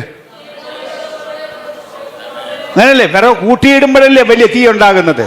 തീ ഉള്ളവന്റെ കൂടെ കൂട്, തീ കെടുത്തുന്നവന്റെ കൂടെ കൂടരുത്. നിന്നിലുള്ള ആത്മപ്രവർത്തിക്ക് മണ്ടയ്ക്ക് വെള്ളമൊഴിച്ച് ഇതിനെ നിർവീര്യമാക്കുന്നവന്റെ കൂടെ കൂടാതെ, ഇതിനെ വിമർശിക്കുന്നവന്റെ കൂടെ കൂടാതെ, ആത്മാവിന്റെ ബലം തരുന്നവന്റെ കൂടെ കൂടി പ്രാർത്ഥിക്കാൻ നോക്കൂ, ബലം കൈക്കൊള്ളാൻ നോക്കൂ, നിന്റെ തീ ജ്വലിപ്പിക്കാൻ ശ്രമിക്കൂ. ഇതൊരു വലിയ ജ്വാലയായി, ഇതൊരു വലിയ തീഗോളമായി ദേശത്തെ പിടിച്ചടക്കാൻ, ആത്മമണ്ഡലം വരാൻ ജനം ഒരുങ്ങുന്നതിന് പകരം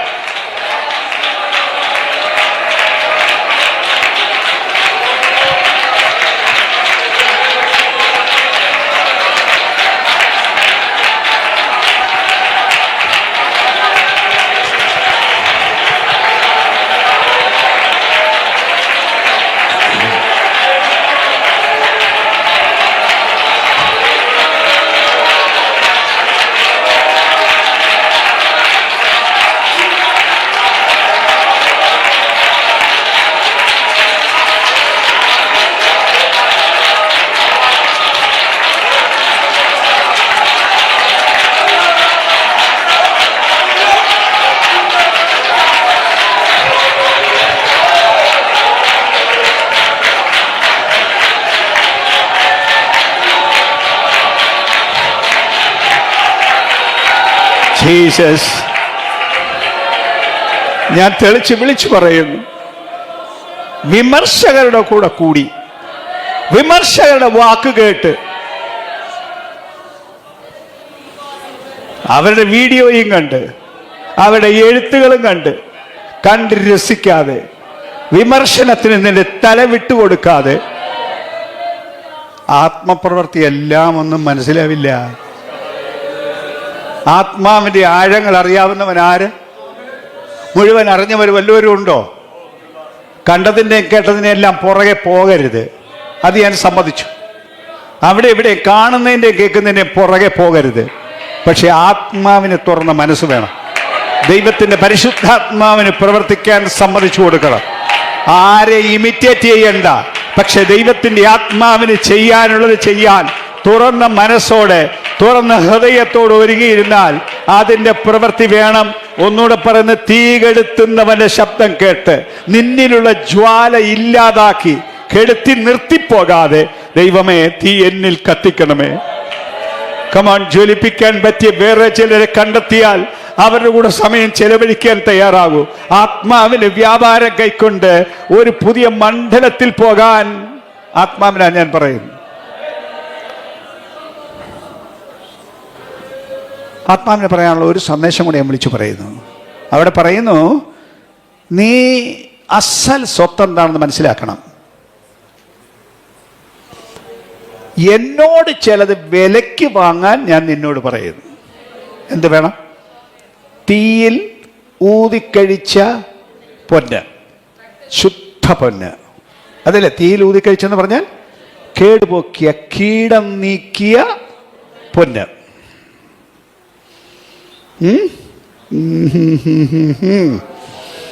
താഴത്ത് പറഞ്ഞിട്ടുണ്ട്, എനിക്ക് പ്രിയമുള്ളവരെയൊക്കെ ഞാൻ ശാസിക്കുകയും ശിക്ഷിക്കുകയും ചെയ്ത് എനിക്ക് വേണ്ടി ഒഴുക്കിയെടുക്കാനുള്ളതിനെ ഞാൻ തീ കൂടെ കടത്തും, ശോധന ചെയ്ത് കടത്തും. ചനരബിഖസ്യ, പരിശോധനകൾ കൂടെ നടത്തും. നിന്റെ ആത്മീയ ശരിയാണോ കള്ളമാണോ എന്ന് തെളിയിക്കാനുള്ള മണ്ഡലം ഉണ്ടാക്കും. അവിടെ നിന്റെ ജീവിതം തെളിയിക്കണം. അങ്ങനെ ശോധനകളിൽ കൂടെ കൊണ്ടുപോയി പണിഞ്ഞെടുത്ത ചിലത്, അതിനാണ് ശോഭയുള്ളത്.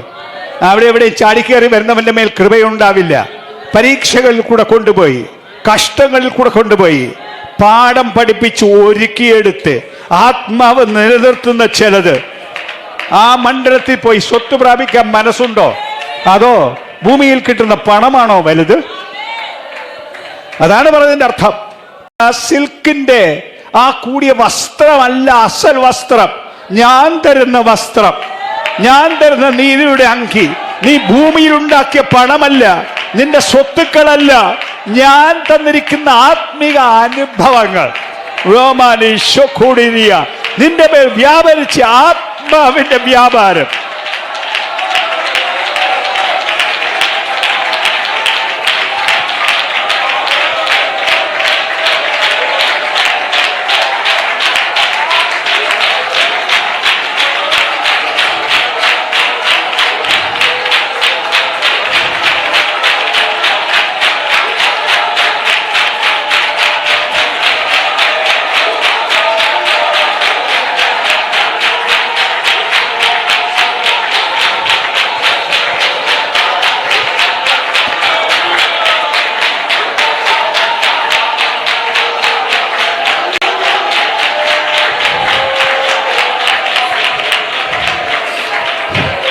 അതിന്റെ മൂല്യം പണത്തിനില്ല, അതിന്റെ മൂല്യം കെട്ടിടങ്ങൾക്കില്ല.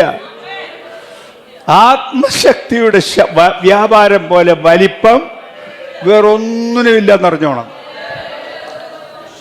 പറയാനുള്ള ഒരു ദൂതും കൂടി, നിന്നെ കണ്ണിലെഴുതാൻ ലേപം എന്നോട് വിലയ്ക്ക് വാങ്ങണം.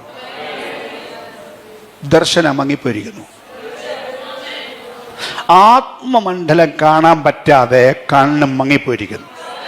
ഈ കണ്ണേ പ്രവർത്തിക്കുന്നുള്ളൂ, ആത്മകണ്ണ് പ്രവർത്തിക്കുന്നില്ല.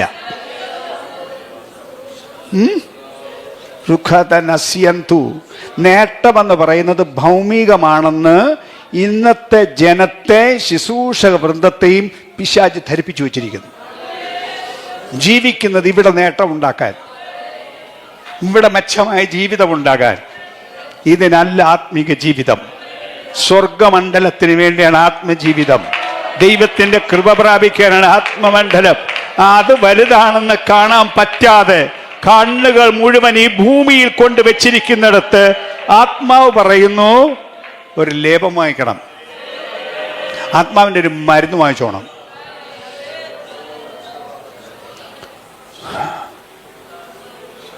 ദർശനം കണ്ടിരുന്നവരില്ലേ? പലതും കൊണ്ടും നിർത്തിവെച്ചില്ലേ? ഇല്ലേ? ചില ദർശനങ്ങളാൽ വിമർശിക്കപ്പെട്ടിട്ടുണ്ടാവാം, ആക്ഷേപിക്കപ്പെട്ടിട്ടുണ്ടാവാം. നീയും വിചാരിച്ചു മതിയെന്ന്. ദർശകന്മാർക്കും ആത്മീയ ശുശ്രൂഷകർക്കും വിമർശനം ഉണ്ട്,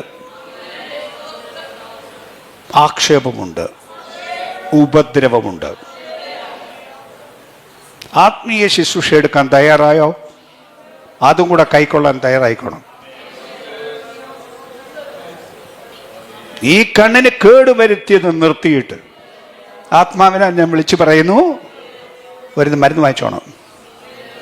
കണ്ണ് ശരിയാക്കുന്ന മരുന്ന് വാങ്ങിച്ചോണം, ആത്മാവിൻ്റെ മരുന്ന് വാങ്ങിച്ചോണം. ദർശനത്തിലേക്ക് തിരിച്ചു വരണം, കൃപാവരത്തിലേക്ക് തിരിച്ചു വരണം. കൈവിട്ട് പോയത് തിരിച്ചു വാങ്ങിക്കണം. ഭൂമിയിലെ വലിപ്പം പറഞ്ഞുകൊണ്ടിരിക്കരുത്, പിള്ളേർ മിടുക്കരായെന്നും പറഞ്ഞിരിക്കരുത്, അവരുടെ ഡിഗ്രിയും പറഞ്ഞുകൊണ്ടിരിക്കരുത്, വീടിൻ്റെ വലിപ്പവും പറഞ്ഞുകൊണ്ടിരിക്കരുത്. പകരം പണ്ട് പ്രാപിച്ച ദൈവകൃപ തിരിച്ചെടുക്കാൻ, ദർശനം പ്രാപിക്കാൻ, പ്രവചനം പ്രാപിക്കാൻ, കൃപാവരം പ്രാപിക്കാൻ, ആത്മശക്തി പ്രാപിക്കാൻ ദൈവത്തിന്റെ മുമ്പാകെ നിലപാട് വീണ്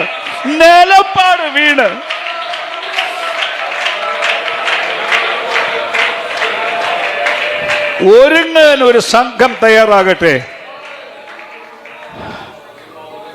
ഞാൻ എൻ്റെ വാക്ക് നിർത്തണം. ഒരു സന്ദേശം, പ്രധാനമായി പറയേണ്ട ഒരു സന്ദേശമുണ്ട്. അതെന്തെന്നാൽ, ശുശ്രൂഷയ്ക്ക് മുമ്പിൽ നിൽക്കുന്നവരെ, ഇറങ്ങുന്നവരെ, വിശ്വാസിയെയും ശുശ്രൂഷകരെയും ദണ്ഡിപ്പിച്ച്, ശാരീരികമായി ദണ്ഡിപ്പിച്ച് ഒരു വല്ലാത്ത ശക്തി ഈ മണ്ഡലത്തിൽ വ്യാപരിക്കുന്നു. ശരീരത്തിന് കേടുവരുത്തി, ഹാർട്ടിന് കേടുവരുത്തി, ശരിക്കും നീ ജീവിക്കാൻ സമ്മതിക്കാതെ ദണ്ഡിപ്പിക്കുന്ന ഒരു ശക്തി, മുമ്പോട്ട് പോകാൻ വിചാരിക്കുന്നവരെയൊക്കെ പിടിച്ചു നിർത്തുന്ന ഒരു മണ്ഡലം ഇവിടെ വ്യാപരിക്കുന്നു. ഇന്ന് പകൽ കേൾക്കൂ, ഇന്ന് പകൽ ഇതിൻ്റെ മേൽ ജയമെടുക്കണം.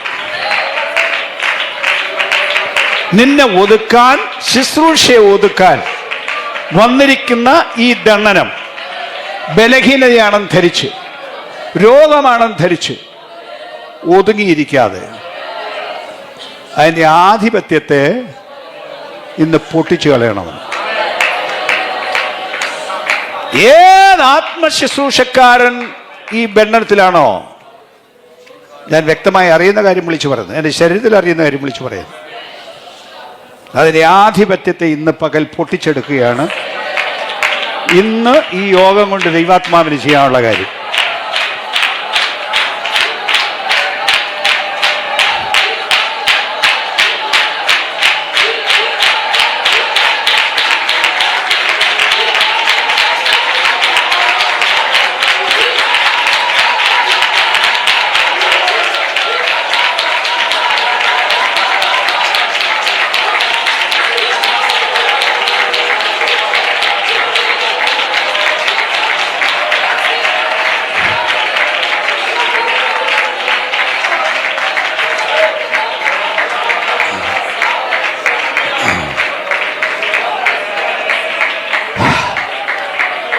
അതിൻ്റെ മേൽ ദൈവജനത്തിന് അധികാരമുണ്ടെന്ന് ഒരിക്കൽ കൂടെ ഞാൻ വിളിച്ചു പറയുന്നു.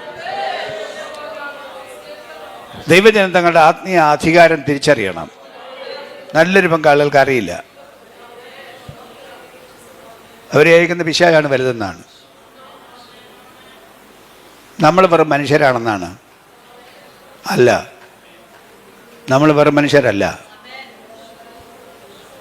ആത്മാവിനെ പ്രാപിച്ച മനുഷ്യരാണ്. ആത്മാവിൻ്റെ ശക്തിയുടെ മുമ്പാകെ, അസൽ അഗ്നി ജ്വലിക്കുന്നതിൻ്റെ മുമ്പാകെ പിശാചിന് നിൽക്കാൻ പറ്റുമോ? നിങ്ങൾ നല്ല മണ്ഡലം കണ്ടിട്ടുണ്ടെങ്കിൽ ഇവിടെ തീയാണ്, ഇവിടെ എനിക്ക് നിൽക്കാൻ പറ്റില്ല എന്ന് ഭൂതാത്മാക്കൾ വിളിച്ചു പറയുന്ന കേട്ടിട്ടുണ്ടോ? ഉണ്ടോ?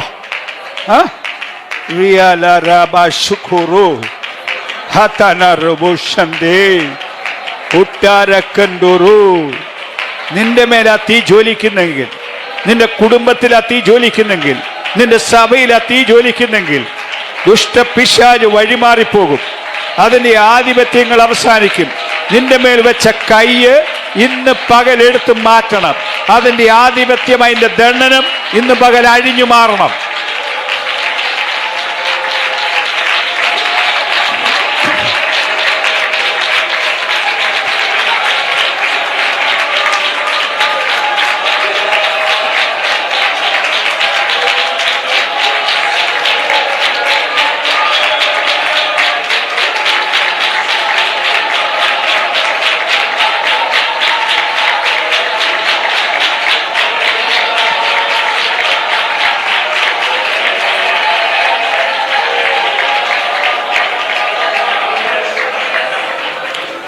പിശാചിന്റെ പ്രവൃത്തികളെ അഴിപ്പാൻ മനുഷ്യപുത്രൻ പ്രത്യക്ഷനായി. നമ്മുടെ ജോലി നാട്ടിൽ നിന്ന് അഴിച്ചു കളയുക എന്നുള്ളത്, വ്യക്തികളിൽ നിന്ന് അഴിച്ചു കളയുക എന്നുള്ളതാണ്. നമ്മുടെ വീട്ടിൽ കയറി പിള്ളേരെ കെട്ടിയിട്ടുണ്ടെങ്കിൽ അഴിച്ചു കൊല്ലണം. പുറത്ത് പറയാതെ ഒളിച്ചു കൊണ്ടു നടക്കരുത്. പല വീട്ടിലും കെട്ടിയിരിക്കുന്ന ആരും പുറത്ത് പറയാതെ കൊണ്ടു നടക്കുകയാണ്, ഒതുക്കി വെച്ചിരിക്കുകയാണ്.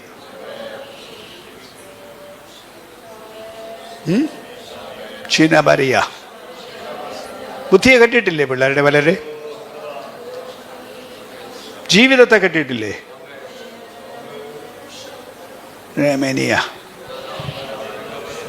സഭയിലല്ലാതെ വേറെ എവിടെയാണ് അഴിക്കേണ്ടത്? അഴിക്കാൻ വേറെ എവിടെ സ്ഥലമുണ്ട്? ഈ മണ്ഡലത്തിൻ്റെ മേൽ ആധിപത്യം സഭ എടുത്തിരിക്കണം. ഞാൻ ഒന്നുകൂടെ പറയുന്നു, ഇന്ന് ഈ യോഗത്തിൽ സംഭവിക്കേണ്ട കാര്യം, അങ്ങനെ ആത്മശുശ്രൂഷയ്ക്ക് പോകുമ്പോൾ അതിന് നിൽക്കുന്നവരുടെ മേൽ തടയുന്ന, ശാരീരികമായി ശരിക്കും ചെറുത്ത് നിൽക്കുന്ന, പോകാൻ സമ്മതിക്കാതെ, നിന്നെ മുന്നേറാൻ സമ്മതിക്കാതെ പിടിച്ചു കെട്ടിയ, അല്ല വേറെ മണ്ഡലത്തിൽ കെട്ടിയതിന് അഴിക്കാൻ ദൈവം നിങ്ങളെ നിയമിച്ചിരിക്കുന്നു. അതിന് അധികാരം തന്നിരിക്കുന്നു. അങ്ങനെ വചനം തറപ്പിച്ച് പറയുന്നു ഇല്ലേ? പാമ്പുകളെയും തേളുകളെയും ശത്രുവിൻ്റെ സകല ബലത്തെയും ചവിട്ടാൻ എന്ന് പറഞ്ഞാൽ തിരിച്ചു കടിക്കാതെ ചവിട്ടാൻ, കാൽക്കീഴാക്കി കളയാൻ വിളിച്ചിരിക്കുന്ന ജനം ഇന്നിരിക്കുന്ന മണ്ഡലത്തിൽ നിന്ന് എഴുന്നേക്കണം. ഈ ഒതുങ്ങിയ മണ്ഡലത്തിൽ, ഈ പരിമിതപ്പെട്ട മണ്ഡലത്തിൽ, ഇത്രയേ ഉള്ളൂ എന്ന് പറയുന്ന മണ്ഡലത്തിൽ നിന്ന് എഴുന്നേറ്റിട്ട് ഇതല്ല ആദിമ സഭയിൽ നടന്നത് നടക്കണം, എൻ്റെ മേൽ നടക്കണം, എൻ്റെ കാലത്ത് നടക്കണം, എൻ്റെ സഭയിൽ നടക്കണം. ജമാരി പുറുബഷം ദൂരബാഹസു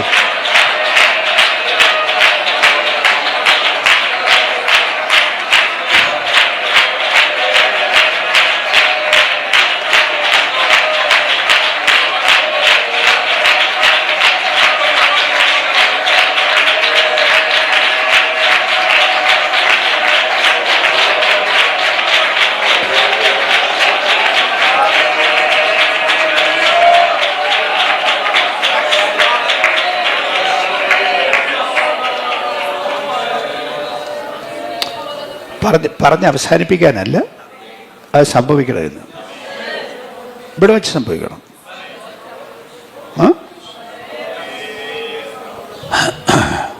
ചിലർ അല്പം കൂടെ യാതനയും പ്രാർത്ഥനയും ഉപവാസ ആവശ്യമുള്ള മണ്ഡലമുണ്ട്. പക്ഷെ ഇവിടെ തുടങ്ങണം. ഇന്ന് അതിനെ പിടിച്ചു കെട്ടുന്ന പ്രവൃത്തി നടക്കണം. താമസിയാതെ, എന്തിനധികം ദിവസം, ഒരാഴ്ചക്കകം അതിൻ്റെ പ്രവൃത്തിയെ പിടിച്ചു കെട്ടണം. ഇന്ന് പിടിച്ചു കെട്ടണം. പിടിച്ചു കെട്ടാൻ മേലാതെ ആധിപത്യം കൂടുതലുണ്ടെന്ന് പറയുന്നതിന് നമുക്കൊരു ഒരുക്കം വേണമല്ലോ. അവിടെയാണ് പ്രശ്നം. അല്ല ഇന്ന് അഴിക്കാൻ മേലെന്നല്ല, ഏതും ഇന്ന് അഴിച്ചു കളയാവുന്നതേ ഉള്ളൂ. പക്ഷെ നമ്മളൊന്ന് ഒരുക്കിയെങ്കിൽ പറ്റുള്ളൂ. നമ്മളിൽ പണിയാനുള്ള പണി നടക്കണം. ആ തീ ഒന്ന് കത്തണം. ഇതിനകത്ത് ദഹിപ്പിക്കേണ്ടതിനെ ദഹിപ്പിക്കണം, ജ്വലിപ്പിക്കേണ്ടതിനെ ജ്വലിപ്പിക്കണം.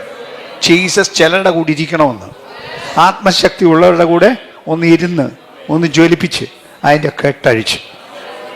ഇല്ല പിശാചേ, നിന്റെ ആധിപത്യത്തെ സമ്മതിച്ചു തരില്ല. ജില്ലയുടെ മേൽ വ്യാപരിക്കുന്ന ആധിപത്യമേ, ഇതിനെ സ്വതന്ത്രമാക്കില്ലെന്ന് പറഞ്ഞ് വാദിച്ചു നിൽക്കുന്ന ആധിപത്യമേ, നിന്നെ തോപ്പിച്ച യേശുക്രിസ്തുവിൻ നാമത്തിൽ അതിൻ്റെ ബലത്തിൻ്റെ വ്യാപാരത്താൽ നിന്നെ മെതിച്ചു കളയുന്നു എന്ന് പറയാൻ അധികാരമുണ്ടാകാൻ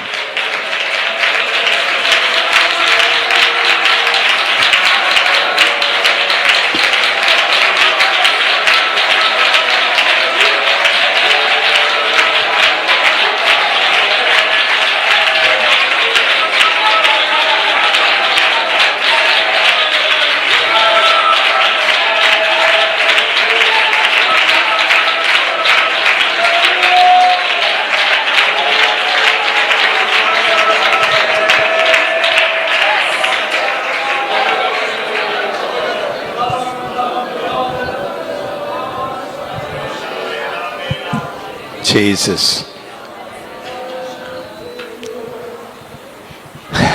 പറ്റുമോ? വിശ്വസിക്കാൻ പറ്റുമോ? അങ്ങനെ സ്വാതന്ത്ര്യം ഉണ്ടാകും എന്ന് വിശ്വസിക്കാൻ പറ്റുമോ?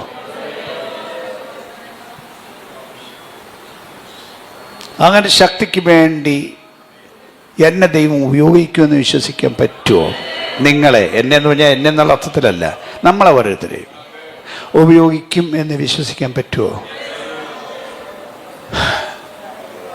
എന്നിട്ട് ഈ കൂട്ടമായി ആത്മാവിൽ ഈ ദേശത്തിൻ്റെ അധിപതിയുടെ മേൽ ഇന്നൊരു ജയം ശരിക്കും എടുത്ത് പ്രഖ്യാപിച്ചിട്ട് പോകാൻ പറ്റുമോ? ഇതിനോട് പറയാൻ പറ്റുമോ? പിശാചേ, നീ അല്ല വലുത്, യേശുവാണ് വലുത്. യേശു നിന്നെ തോപ്പിച്ചാണ്. ഞാൻ ആത്മകാര്യത്തിന് പോകുമ്പോൾ എന്നെ തടയാൻ നിന്ന് പലപ്പോഴും മുടക്കിയ, ശരീരത്തിന് കേടുവരുത്തി പൊരുതിക്കൊണ്ടിരിക്കുന്ന ശക്തിയെ ഇന്ന് നിന്റെ കൈ എൻ്റെ മേൽ എടുത്ത് പൊക്കാറ്റും എന്ന് പറയാൻ ഇന്ന് വിശ്വാസമുണ്ടോ? ഉണ്ടോ? ഉണ്ടെങ്കിലേ ചെയ്യാൻ പോവാണ്. മസിലി ദുഃഖുറുബു ശാന്തനരബക്കനസി തട്ടൂറബ ശാന്തിനിയ. ആത്മമണ്ഡലം അറിയുവാൻ ജനം തയ്യാറാവൂ.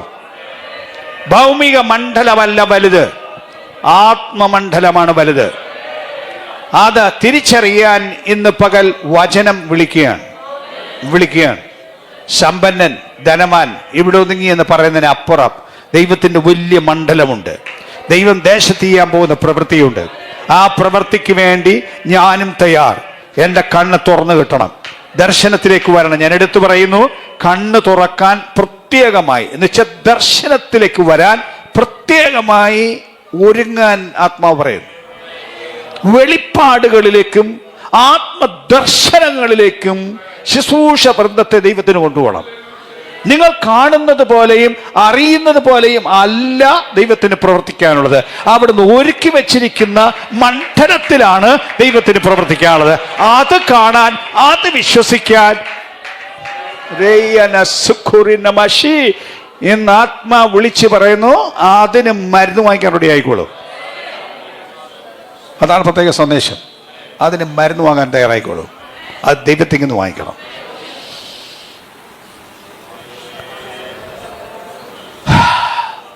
പ്രാർത്ഥിക്കാൻ പോവാണ്.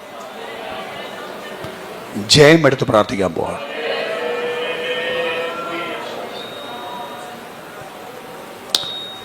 ഒന്ന് എഴുന്നേറ്റിരിക്കാൻ പറ്റുമോ?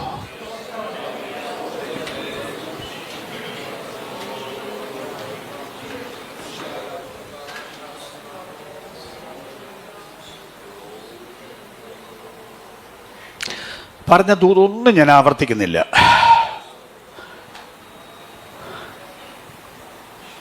ആ ദൂതെല്ലാം അംഗീകരിച്ചുകൊണ്ട്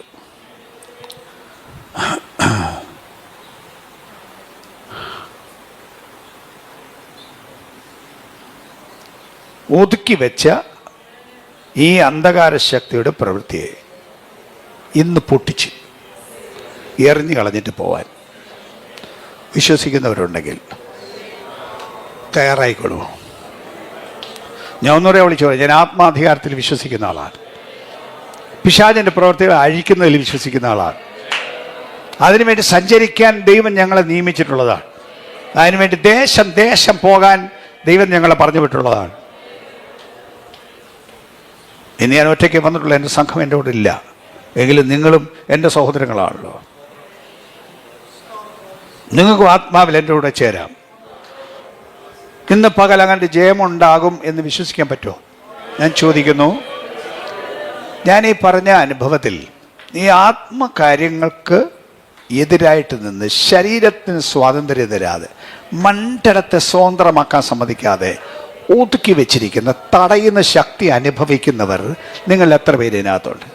ഈ ആത്മമണ്ഡലത്തിന് പോകുമ്പോൾ ഇതിനെ തടയുന്ന, ഈ ആത്മമണ്ഡലത്തെ തടയുന്നവർ അനുഭവിക്കുന്ന എത്ര പേര് ഇതിനകത്തുണ്ട്? ഉള്ളവർ ജയം വേണ്ടിയവരെ വിശ്വസിച്ച് കൈവെക്കൂ.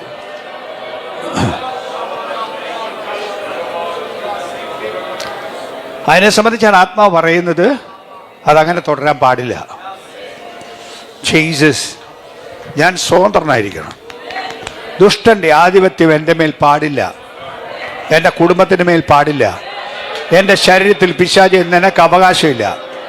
ഇത് പരിശുദ്ധാത്മാവിൻ്റെ മന്ദിരമാണ്. പരിശുദ്ധാത്മാവിന് താമസിക്കാനുള്ളതാണ്, പരിശുദ്ധാത്മാവിന് ഉപയോഗിക്കാനുള്ളതാണ്. ആകയാൽ എൻ്റെ ശരീരത്തിൻ്റെ മേൽ നിനക്ക് അവകാശം ഇല്ല. നിന്റെ കൈയെടുത്തോണ്ട് പൊയ്ക്കോണം, നിന്റെ ചരക്ക് മേലാൻ അനുവദിക്കില്ല എന്ന് പറഞ്ഞ് ആത്മാവിൽ അല്പസമയം സ്തോത്രം ചെയ്ത് പ്രാർത്ഥിക്കുകയും, ഒന്നുകൂടെ പറയുന്നു, അത് ഈ മണ്ഡലത്തിന്റെ മേലാണ് ആധിപത്യം എടുക്കാൻ പോകുന്നത്. ഈ മണ്ഡലത്തിന്റെ മേൽ വ്യാപരിക്കുന്ന ഈ ദുഷ്ടശക്തിയുടെ മേൽ ആധിപത്യമെടുത്ത് അല്പസമയം ആത്മാവിൽ പ്രാർത്ഥിക്കാൻ.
ആത്മാവിൽ കെട്ടപ്പെട്ടവർ സ്വതന്ത്രരാകാൻ ദൈവത്തിന് മുമ്പാകെ വീഴണം. ഭൗമിക കാഴ്ചപ്പാടിൽ ഒതുങ്ങി അത് ആത്മജീവിതത്തിന് തകർത്തതാണ്. അതുകൊണ്ട് എടുത്തു പറയാൻ ആത്മാവിനോട് പറയുന്നു, ഭൗമിക കാഴ്ചപ്പാടുകൾ ഒതുങ്ങിയവർ അത് തകർച്ചയാണ്. പകരം ഒരാത്മിക കാഴ്ചപ്പാടിലേക്ക് പ്രവേശിക്കാനും ഇവിടുത്തെ ഒരു നേട്ടവും മൂല്യമുള്ളതല്ല. മൂല്യം ആത്മീക കൃപയ്ക്കും ആത്മശക്തിക്കും ആത്മശുശ്രൂഷയ്ക്കുമാണ്. ബാക്കി ഒന്നിനും ഈ മൂല്യം ഇല്ല. അതുകൊണ്ട് അതിനെ തടയുന്ന സകല ഭൗമ മണ്ഡലവും താഴെ വെക്കാൻ തയ്യാറാവണം. ഞാൻ പറയുന്നത് മനസ്സിലാവുന്നെന്ന് വിചാരിക്കുന്നു. ആത്മശുശ്രൂഷയ്ക്ക് പോകുന്നതിന് സമ്മതിക്കാതെ ഒതുക്കിയ മണ്ഡലമാണ് ഭൗമിക നേട്ടങ്ങളെ കുറിച്ചുള്ള ചിന്ത, ഇവിടുത്തെ കുറിച്ചുള്ള തൃപ്തി. അത് വാരിക്കളയണമെന്ന് ആത്മാവ് പറയുന്നു. ഇതിനകത്ത് ദൈവത്തിൻ്റെ ആത്മാവിൻ്റെ പ്രത്യേക നിയോഗമുള്ള ചിലരെങ്കിലും ഉണ്ടല്ലോ.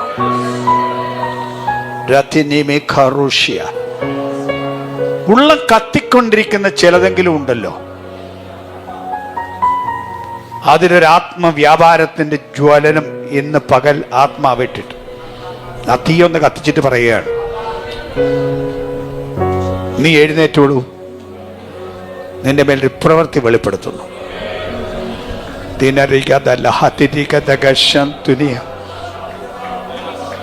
ചിലതിനെ മാൻപേടക്കാൽക്ക് തുല്യമാക്കി ഒരു കുതിപ്പിനുള്ള ബലം തന്ന് എഴുന്നേൽപ്പിക്കാനുള്ള ഒരു വ്യാപാരം ഇന്ന് പകൽ ഇതിനകത്തുണ്ട്.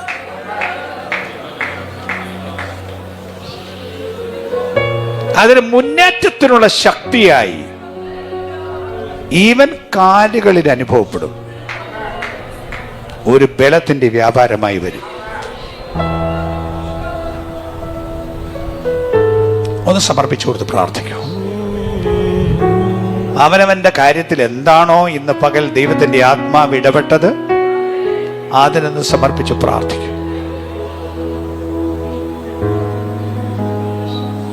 ചിലത്തര വികസ്യാന, ഏറ്റുപറയേണ്ടതിന് ഏറ്റുപറഞ്ഞ് സമർപ്പിക്കേണ്ടത് സമർപ്പിച്ച്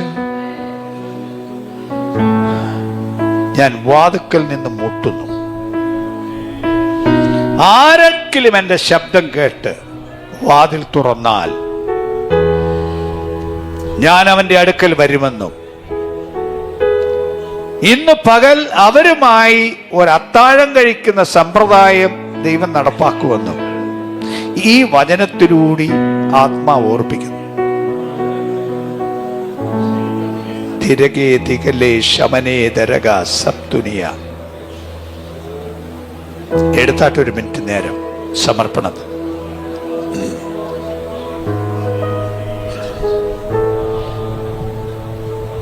Jesus, Jesus, Jesus, Jesus.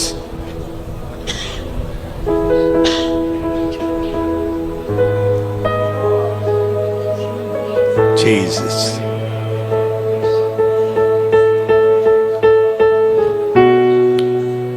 ഇന്ന് പകൽ ആ ജയത്തിന്റെ മണ്ഡലത്തിലേക്ക് പോകാൻ ഒരുങ്ങോ? വിശ്വസിച്ച് ഈ മുറിക്കകത്ത് ജയമെടുക്കാൻ കഴിയും. ജയമുണ്ട്. അത് ഈ ആകാശ മണ്ഡലത്തിന്റെ മേലുള്ള ജയമായി ആത്മാവായിക്കും. കാണാത്ത മണ്ഡലങ്ങളുടെ മേലുള്ള ജയമായി ഇന്ന് പകൽക്കാലം അത് വിന്യസിക്കപ്പെടും.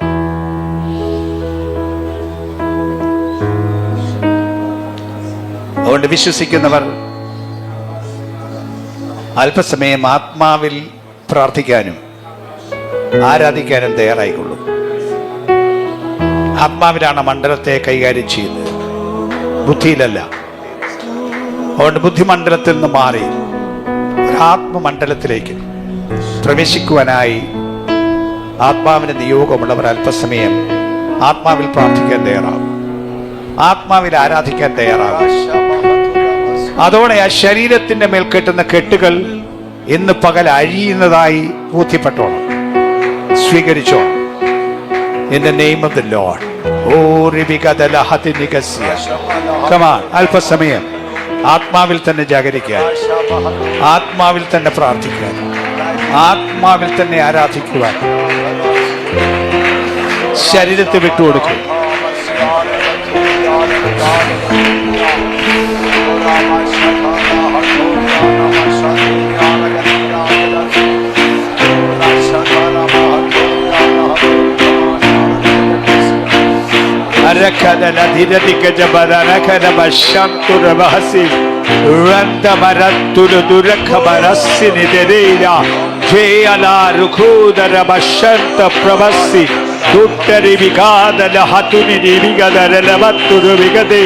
Aragada janadara dijana rebashio rekhe meuri gandele rebasia turukore shamare ala tukhora basanto rulontere bikasye